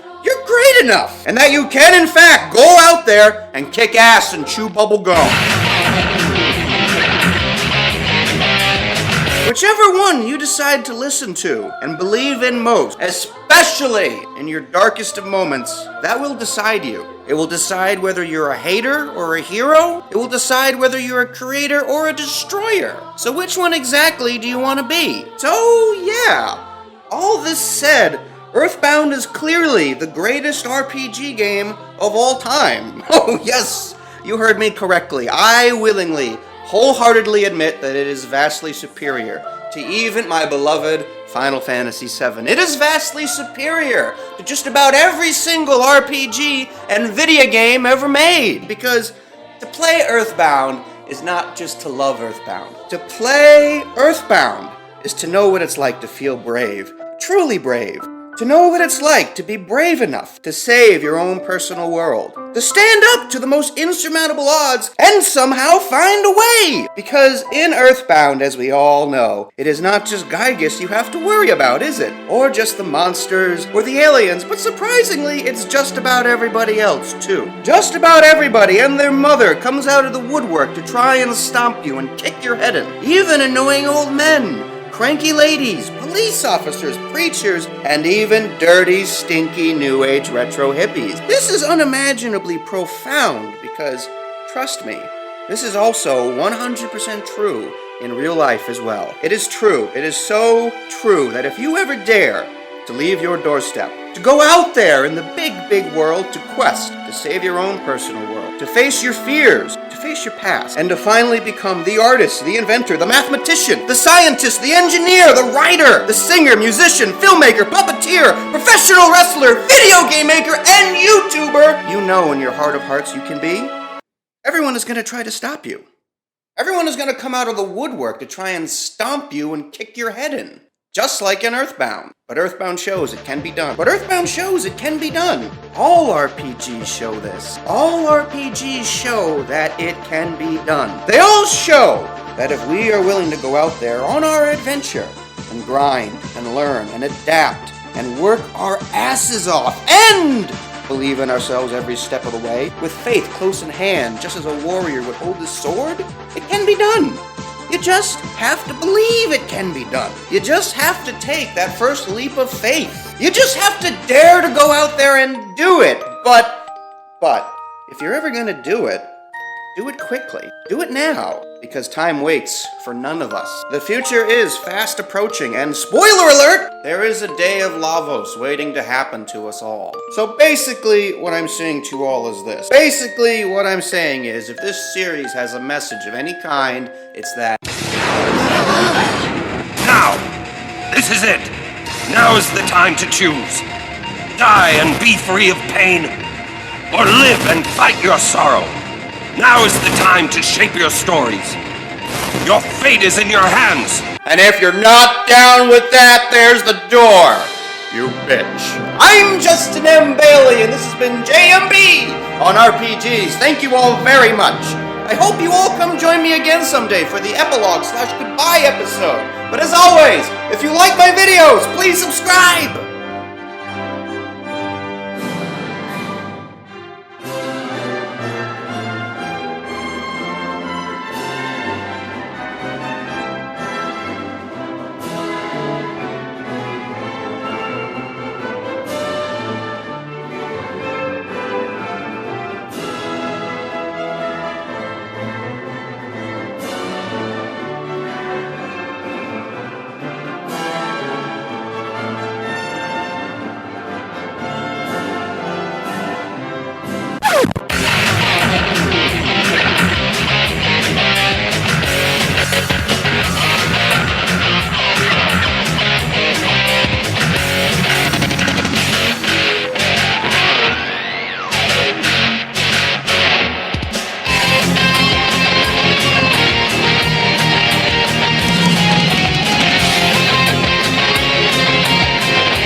Welcome, everyone, welcome. Welcome back one last time to JMB and RPGs. Welcome to the epilogue/goodbye episode. Welcome to the end of the quest. And what a quest it has been for me, indeed. Together with all of you, I was able to replay and cover 10 of some of the greatest and most influential RPG games of all time. All of which in the order that I originally discovered them throughout my life. Dragon Warrior 1, Final Fantasy 1, Super Mario RPG, Final Fantasy 7, 8, 9, and 10, and then of course, Final Fantasy 6, Chrono Trigger, and Earthbound. But this show has not just been a little stroll down memory lane for me, nor has it just been a great big thank you card to everything RPG, but at its core, at the very root of this entire series, there has been an idea. An idea that all of RPGs and all of video gamedom have something remarkable to teach to us. To us! Specifically to us. An idea that all of gaming might be able to show us all how we can in fact succeed at and thrive at. Maybe even one day become masters of a much bigger game. A much, much bigger game. Now what do I mean by that? Am I talking about Warcraft? No. Am I talking about Minecraft? No. I am talking about nothing less than everything craft. I'm talking about Soulcraft. I'm talking about the idea that the greatest games of all time have absolutely nothing to do with cartridges or discs or consoles or controllers of any kind. Because the greatest games of all time are in fact not video games. Because the greatest games of all time have always and will always be to become an artist, an inventor, a mathematician, a scientist, an engineer, a writer, a singer, musician, filmmaker, puppeteer, a professional wrestler, a video game maker, a YouTuber, a soldier, a general, a fighter, a Jedi Master, a chess master, a beast master, a master of all forms of kung fu, and an alchemist! Everyone! These are all just games at their core.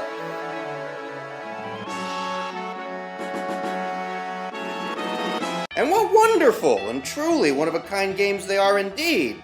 But the problem is, of course, that most of us don't look at any of these things as games at all, do we? No, we don't, because most of us look at these things as impossible. Most of us look at these things as just some nice little fantasy, as just some daydream, but in no way real. Not for us anyways, maybe for some of those more special, more connected people, whatever the hell that even means. But in no way for us. To which I say bullshit. Bullshit! Because I'm telling you all right now that as gamers, we all have it in us to become a very special and very rare commodity indeed. Because by nature, whereas most people spend all their leisure time being totally passive in nature, doing nothing, absolutely nothing but watch soap operas and reality TV shows and foosball matches in some sports bar somewhere, what do we do with our time? Why, yes! We all spend our time doing something extremely mentally active in comparison, don't we? Because we play games. Games that require a serious amount of active skill and focus. Because we are all active people by nature. And all I'm saying to you all is, just imagine what else we could all do if we all just chose to become more active. If we all just chose to try our hand at something from outside of the world of video gaming. And that is exactly why I have made this entire series in the first place, everyone. Because personally, I think we all have it in us to become nothing less than a flood. A flood of limitless potential. A flood of new masters of the many crafts just waiting to happen. Because life is not a passive thing at all. Because all of these things, the arts, the biz, the sciences, the law, etc., they all require people who are not passive in nature. They all require people like us. They require gamers.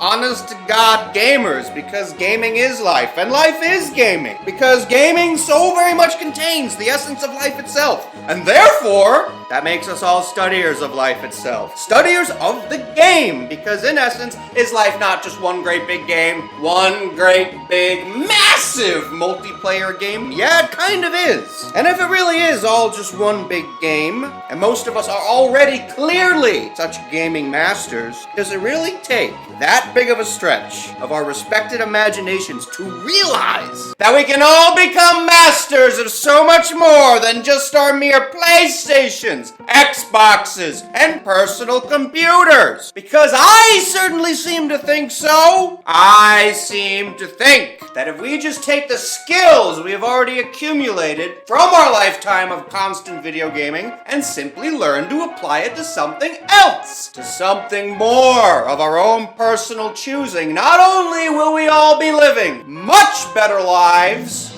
we will all be in fact be making the game, the big game, a much better and happier place for all. And I know how passé and how overly melodramatic that all may sound, but that is only because of how so very few of us realize how we are so very much a part of this game. Everyone! We are all a part of this game! And I believe we owe it to ourselves to become a much bigger part of it, to become nothing less than masters of this game, same as any other game we've ever played. So dare to believe everyone, dare to believe that you can do something more, that you can become something more, something amazing. And for those of you that do, for those of you that can in fact believe, my name is Justin M. Bailey, and I am very pleased to meet you.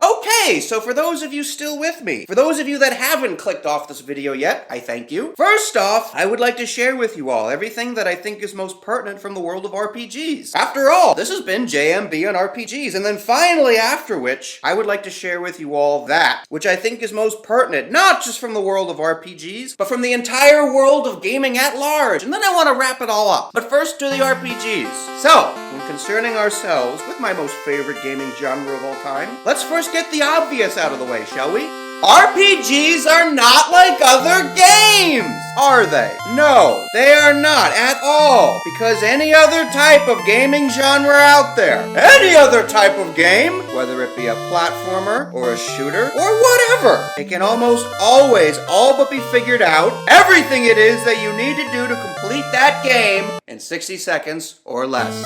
A Mario?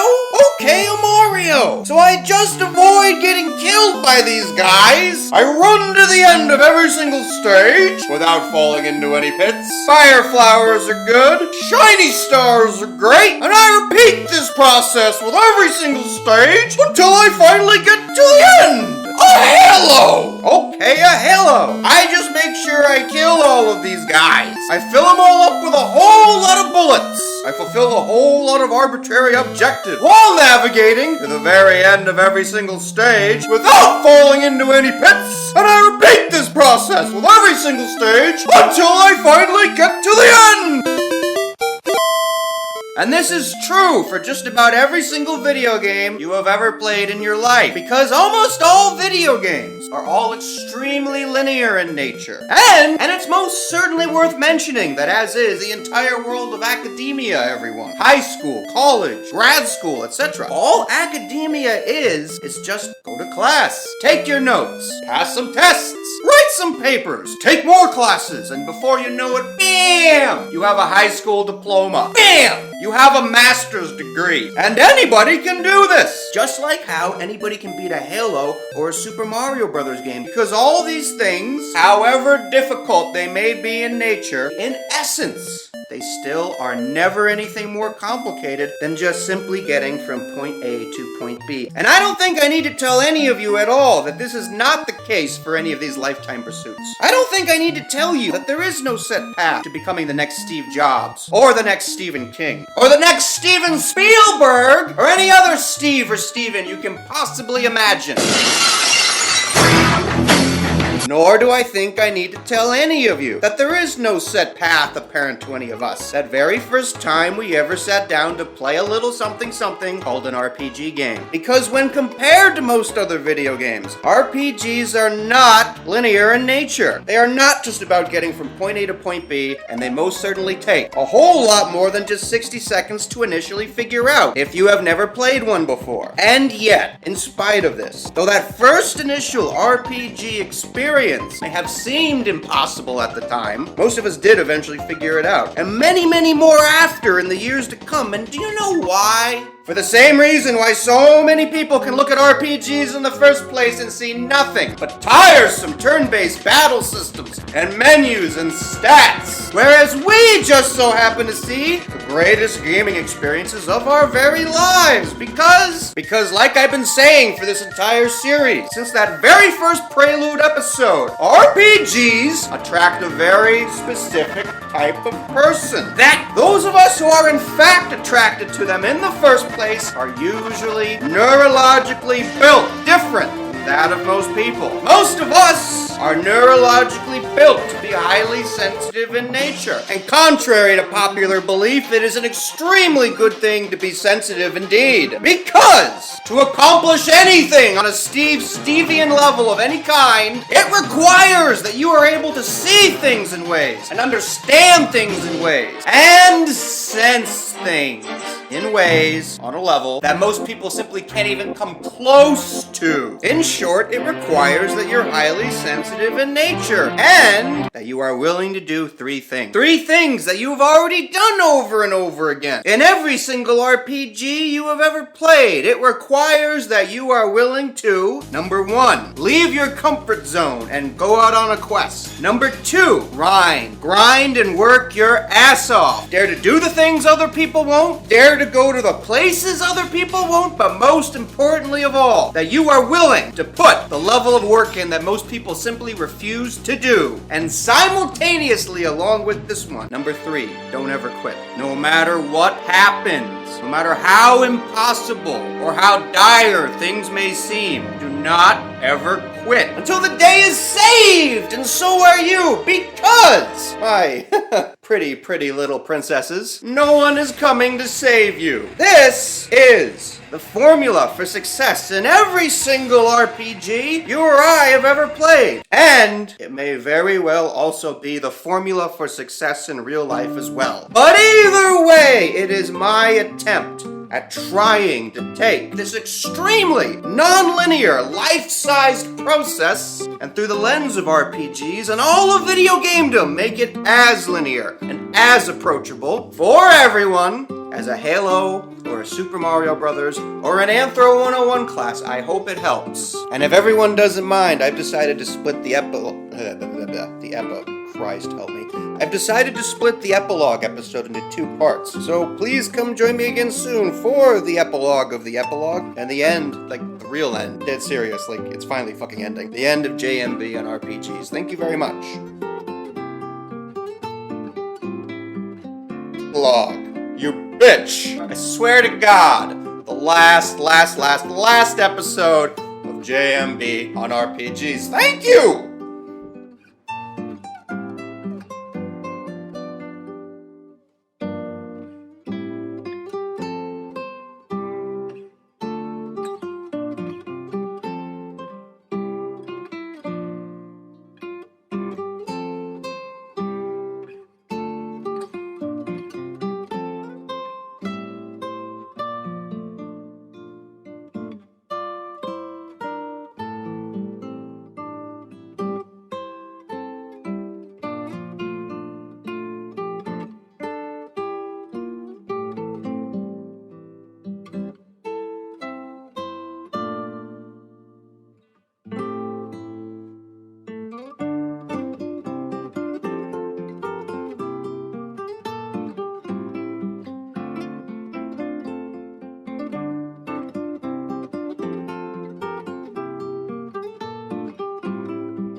Welcome everyone, welcome. Justin M. Bailey here, and welcome back one last time to JMB on RPGs. And this time, I really mean it. This is the end and the end of the end. It's the epilogue of the epilogue. This really is it, which means for me, I finally did it. I finally completed JMB on RPGs. I finally completed something that's been baking in the back of my head now for almost 2 years. Since all the way back, since those very two first JMB videos. JMB on Earthbound and JMB on Super Metroid. My God! I started with Earthbound and I ended with Earthbound. Kind of. You know, honestly, when I first made JMB on Earthbound and JMB on Super Metroid back at the end of 2013, as basic and as crude as they both were, and as most of my work still is, it was still the most exhilarating feeling to find out that I could somehow make YouTube videos. I was so flipping proud of them like you have no idea. As silly as that may sound. But for me, discovering how to make YouTube videos was the same as discovering how to get fire from rocks.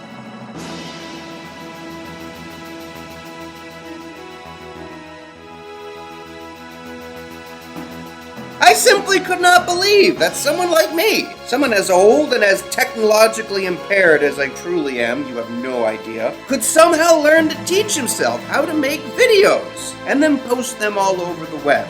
And as soon as I knew I was able to do this, I knew exactly what I wanted to make most. JMB on RPGs. And so now it's finally done. I finally did it, and I am a very proud papa of it indeed. I'm very proud with what I've created with this show. It turned out to be better and crazier than anything I could have possibly ever imagined. I can proudly say that this show was my very best. This show was me giving you all my very best. Everything I had but the kitchen sink. So, if the show never catches on, if this channel never catches on, that's okay, because for my part, it will never ever be from a lack of trying. It will never ever be because I was unwilling to do 3 things. 3 things that not only make for a pretty good segue to the rest of the video, but they also make for pretty good advice, if you don't mind me saying. Number 1, leave your comfort zone and go out on your quest. Number 2, grind. Grind and work your ass off. And simultaneously, along with this one, number 3,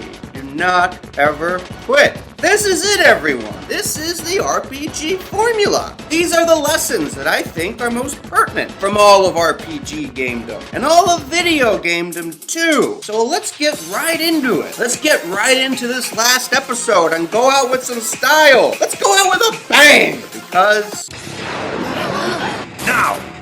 This is it. Now is the time to choose. The RPG formula. Number 1, leave your comfort zone and go out on your quest. Hands down. This has got to be the toughest step for everyone, and especially for people with our particular temperament, especially for those of us who are highly sensitive. And that's not to say that steps 1 and 2 are a walk in the park either, because they're not. Far from it. But what could possibly be more difficult or more daunting than daring to take that very first step? Because it isn't exactly a step at all, is it? It's a plunge. A plunge into a world of darkness and confusion and unknown that none of us have any experience with virtually whatsoever. Much like with what happened to Tidus in Final Fantasy X. Final Fantasy X, my God! I wish I spent more time on that one. I wish I spent more time replaying it for this show. Because Final Fantasy X really gets to the heart and soul behind everything I've been trying to say with this series. Now, this is it. Thank you, Sir Orin. Thank you. Thank you so much, Samurai Morpheus. Yes, everyone, yes. Just like with Tidus, you absolutely need to leave your comfort zone behind. You absolutely need to leave your nice and comfortable, safe little fantasy world of gaming, where you are always the star player far behind. And you have to dare to take that initial plunge into the dangerous, perilous world of Spira, where you are absolutely a nobody. But unlike with Tidus, we all have to choose to do this one on our own. None of us can afford to just simply wait for some life-altering circumstances, or for some angry, disgruntled samurai ghost to come along and force us into it. We all have to take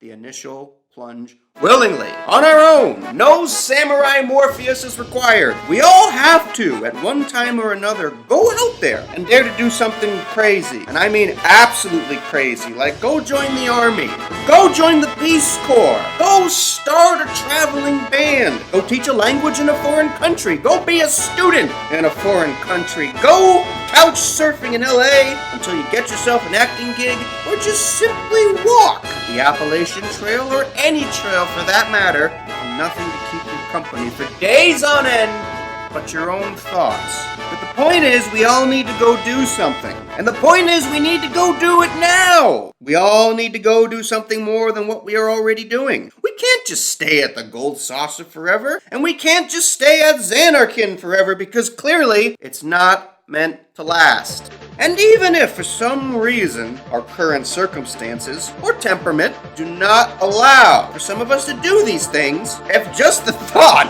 of doing any of this stuff makes your butt pucker up so fast that, were there a lump of coal up there, you would soon be pooping out diamonds, there is still plenty that we all can do. Because even if we are unable to physically leave our comfort zone, we can still always mentally leave it, can't we? We can still always take it upon ourselves to read books. Books on theoretical physics, or philosophy, or on any topic of any kind whatsoever that may interest us. We can all still learn how to play a musical instrument. We can all still learn how to speak a foreign language, or how to paint pictures, or write novels, or once again, we can just simply go for walks in the woods, with nothing to keep us company but our thoughts. No iPhones, please. It defeats the purpose. But seriously, once again, to reiterate this and to beat this over everybody's heads with a club, the point is we all have to do something more.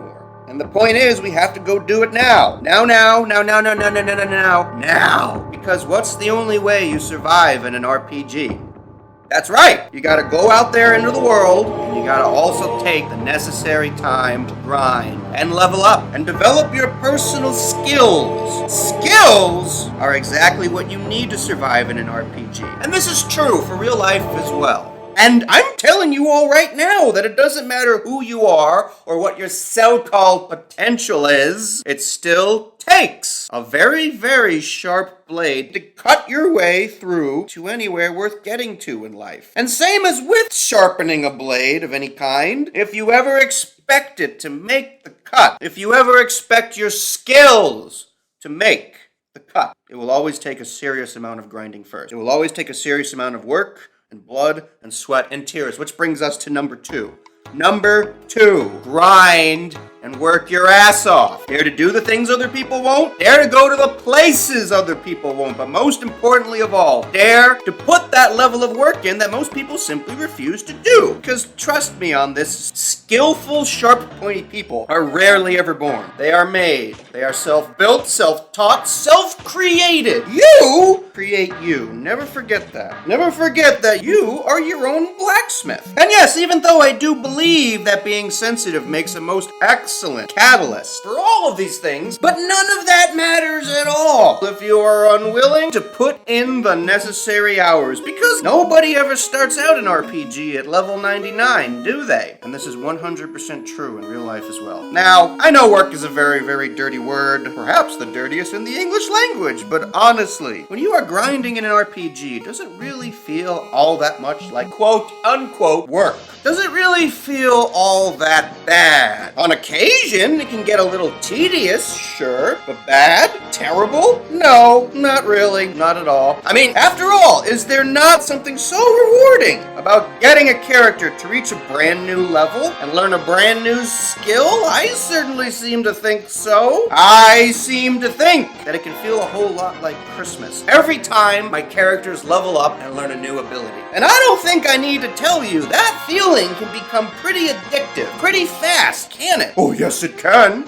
Just go ask any MMORPGer out there. I mean, what's an MMORPG other than just a great big grind fest? And look how insanely popular they are. And my point to you is this. My point to you is that you can eventually become psychotically addicted to the labors of your passions once you learn to focus past all the pain and past all the time and effort it will cost you and more on the inevitable rewards. Because not only do we all need skills to survive, everyone, but they need to be at levels higher than that of most people. I'm talking level 99 across the board. And the only way you're ever going to get that good is if you stick with it. No matter what! You stick with it no matter what. Even in the face of the most insurmountable of odds. Even in the face of the most unspeakable of disasters. You stick with it. You stick with it even when a samurai Grim Reaper Superman cuts your favorite flower girl down right in front of you. You stick with it even when a dancing mad killer clown rips your entire planet in two, and you even stick with it. Even when some planet-devouring parasite vaporizes the main character of the entire frickin' game into nothingness, you stick with it. You stick with it no matter what, which brings us to number 3. Number 3, do not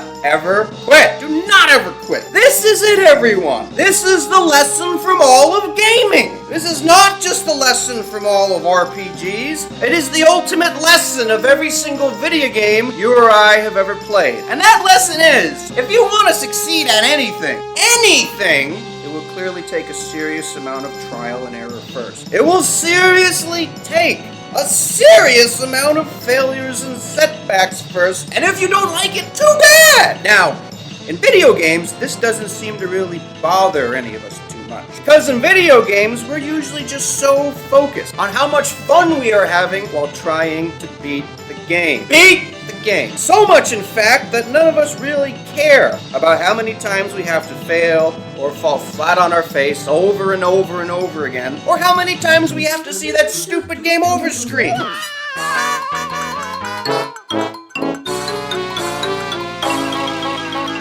And yet, in real life, this is clearly not the case at all. Now is it? No! Ha! It's the opposite. Because, let's face it, in real life, most of us fear failure and falling flat on our face and game overing over and over and over again more than just about anything. Anything! Because most of us care way too much what other people think of us more than any of us would ever care to admit. For most of us, the fear of getting laughed at and treated like a fool is so crippling that most of us never dare to try at all. That's right, you heard me correctly. For most of us, our lifetime strategy is to never try at all. And yes, on one hand, if you never try, you will not fail. But we'll never succeed either. So, I say go out there and try. I say go out there and do more than just try. I say go out there and kick ass. I say go out there and make a million mistakes. I say go out there and fall flat on your face as many times as it takes. I say go out there and play. Play the big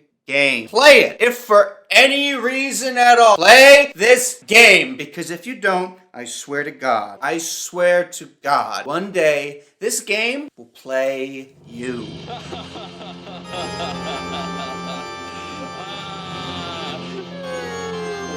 So here it is, one last time, everyone. The RPG formula.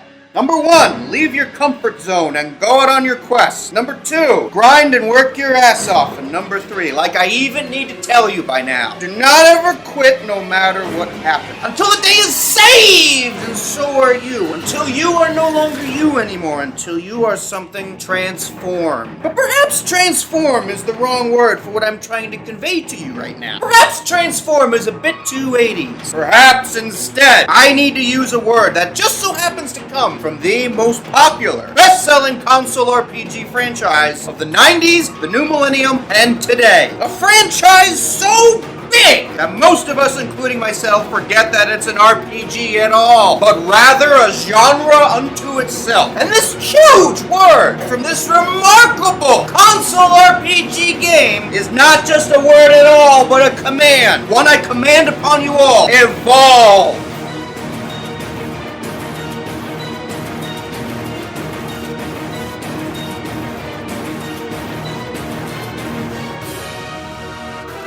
Yes, everyone, yes. Just like in Pokemon. Evolve! Go out there on your adventure to discover and develop your many, many personal abilities and skills. Your Pokemon, so to speak. Pokemon, my God! I almost never mentioned Pokemon for this entire series. I swear to God, it was never even on my radar. But Pokemon really hits the nail on the head. Almost better than a whole room full of Samurai Morpheuses. And that point that it so successfully hits home is, it's just so much fun to go out there on an adventure. An adventure to develop and discover your Pokemon. Think of your abilities and your skills as your Pokemon, and you're already halfway there. You wouldn't starve your Pokemon, now would you? Of course not! That would be inhumane. So do not starve your gifts or talents either. Do not let them go to waste. Find them, discover them, master them, and in doing so, master yourself. I'm Justin M. Bailey! And this has been JMB on RPGs. And for any of you interested in anything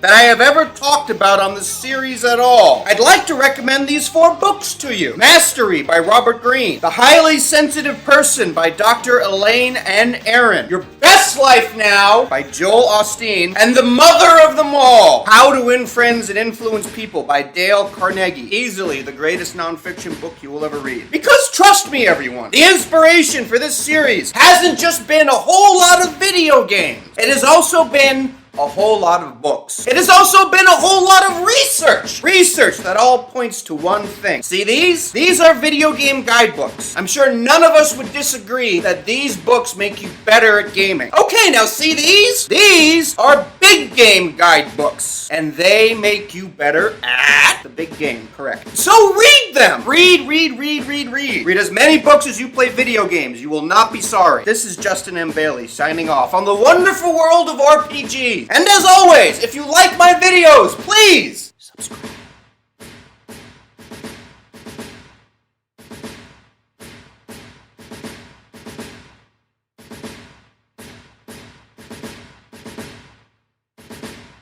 But the biggest irony.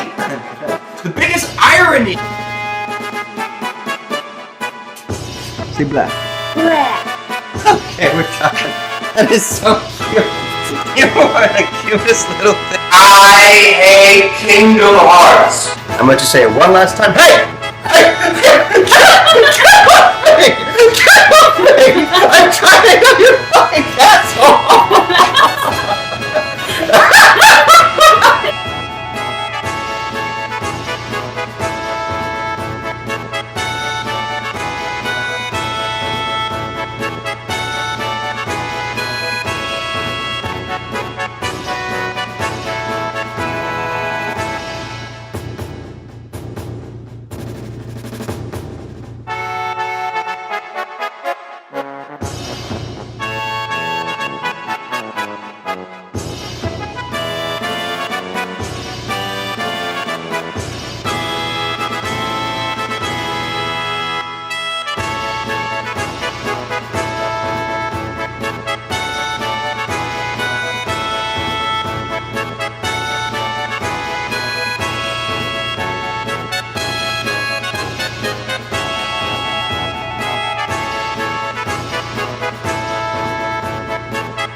biggest surprises of my recent life, along with me ever getting into any of that ancient wilderness survival crap, has gotta be that I would ever seriously get into playing Final Fantasy I for the Nintendo Entertainment System. In such an insane way, because if you can imagine this, if you can somehow wrap your brain around this one, but from June 25th, 2015 to June 24th, 2016, for almost an exact year on the dot, I actually played through and completed the original NES Final Fantasy on my Wii 3 times in a row. Not once, not twice, but 3! Count them, 3 times in a row. 1, 2, 3. I'm not kidding here, this is no joke. I actually did it 3 different times with 3 different teams. Why, there was Team JMB, Team Project Wizard Staff, and then finally there was easily most feared and dreaded of them all. There was the Red Army!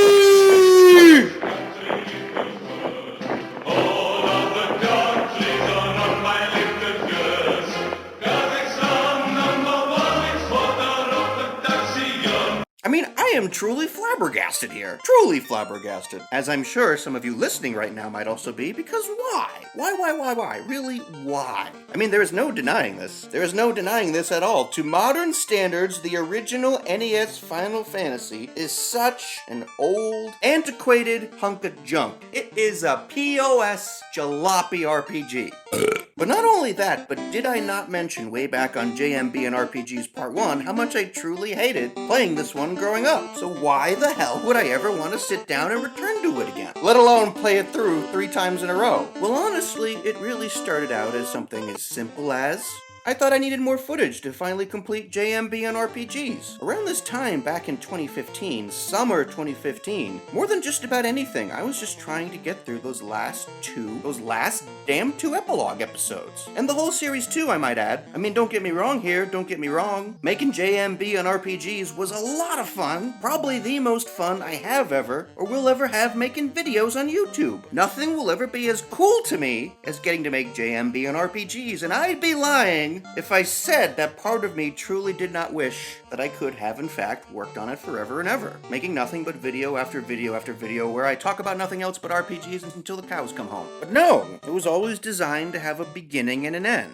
and it was time for it to end. It was time to say goodbye, it was time to move on to something else. And you know, it's funny, it's really funny, but when I look back, if you don't mind me getting just a little retrospective for a sec, it's funny that what was supposed to have once only been just 3 episodes, just an RPG trilogy as it were, and what was once only supposed to have taken me just a lazy summer to complete back in summer 2014, had instead, of course, exploded out on me into 9 episodes, and into something that had actually taken me both summers 2014 and summer 2015 and all the time in between to almost complete. JMB on RPGs would not finally be over until October of that year. But also more interesting to me still, as some of you may or may not know, after making all the episodes leading up to those final epilogue videos, and after covering over 10 different RPGs and actually playing through and recording 6 RPG games back to back, Super Mario RPG, Final Fantasy VII, Final Fantasy VIII, CT, EB, and FF6. Even then, after all that, it basically felt to me as if I had already used up all the footage and resources that I had already previously collected. It basically felt to me as if I no longer had any new footage to finally make those last 2 episodes, to finally make those last 2 epilogue episodes.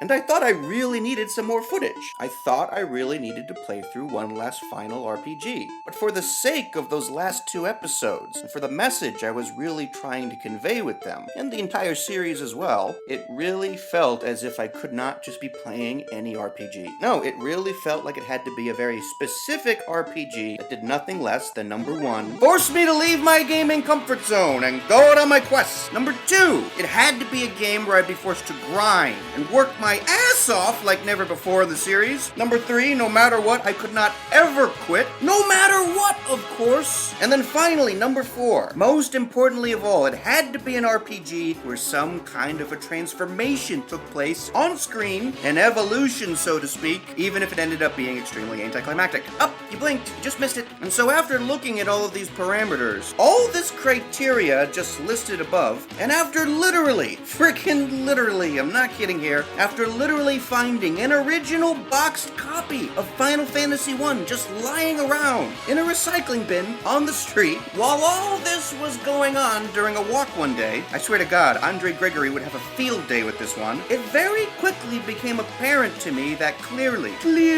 NES Final Fantasy I was the one I was gonna play before finally saying goodbye to JMB and RPGs. And so June 25th, that's exactly what I set out to do. I sat myself down to play it, and I pretty much hated it. I pretty much did not like it at all at first, and for darn good reason too, because Final Fantasy I for the NES is not just an outdated jalopy POS RPG. No! That would be being too merciful, because Final Fantasy I is in fact merciless. It is absolutely merciless, so much in fact, I would go so far to say that Final Fantasy I is easily more vicious and vindictive and sadistic than Sephiroth ever was.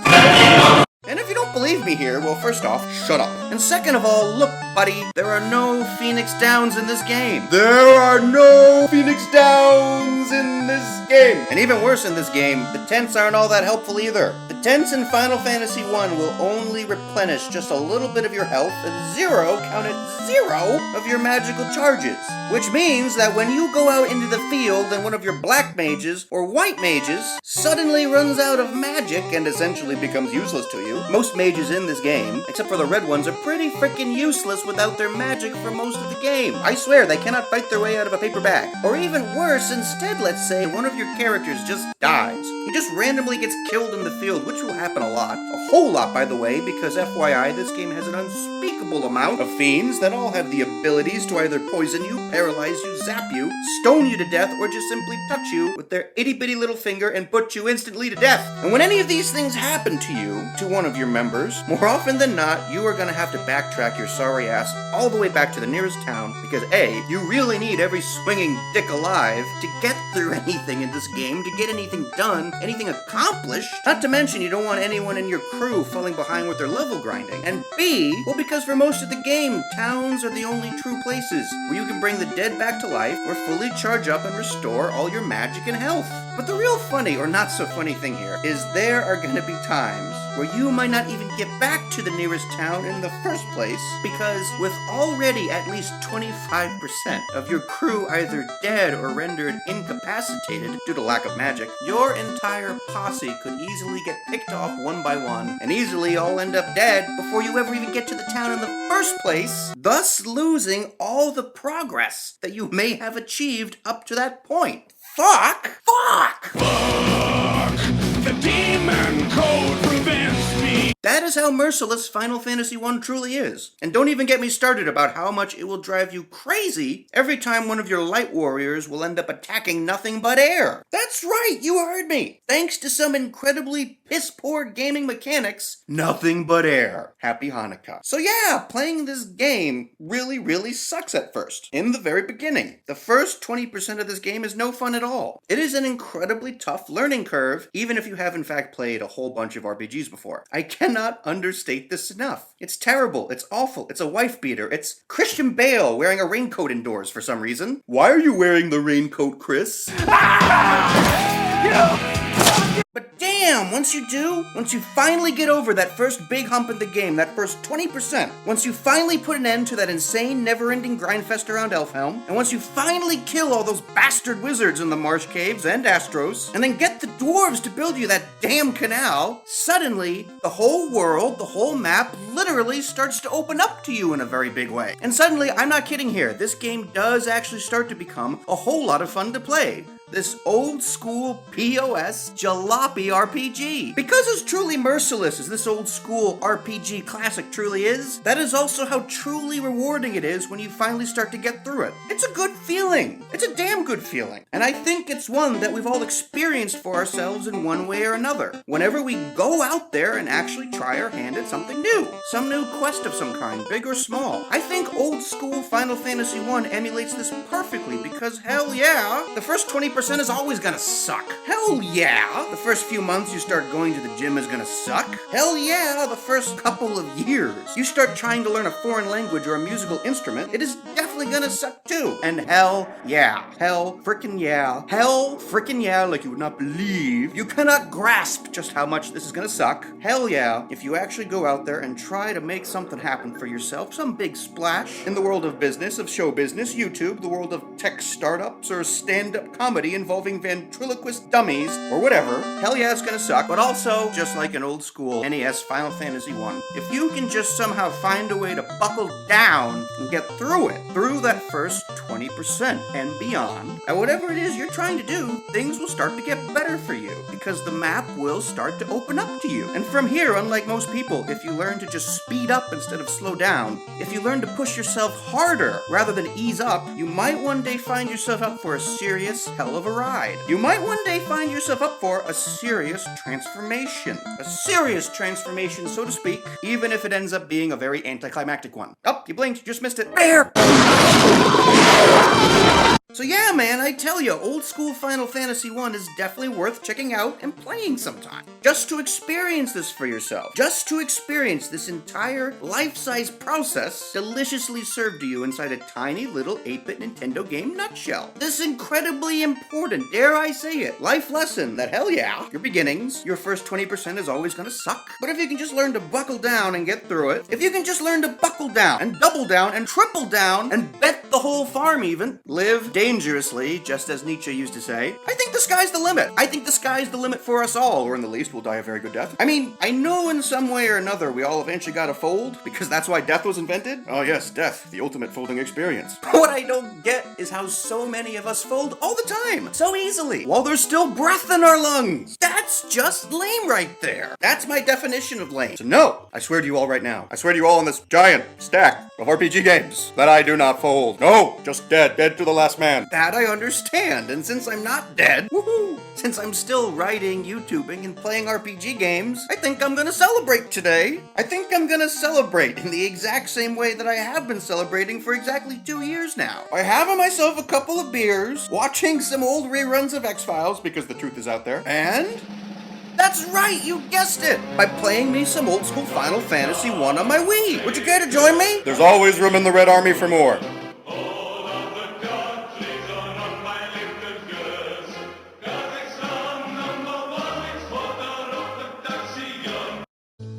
And what if I win? Then you can take T3 to hell. What? Trust me, T3. It's the only way.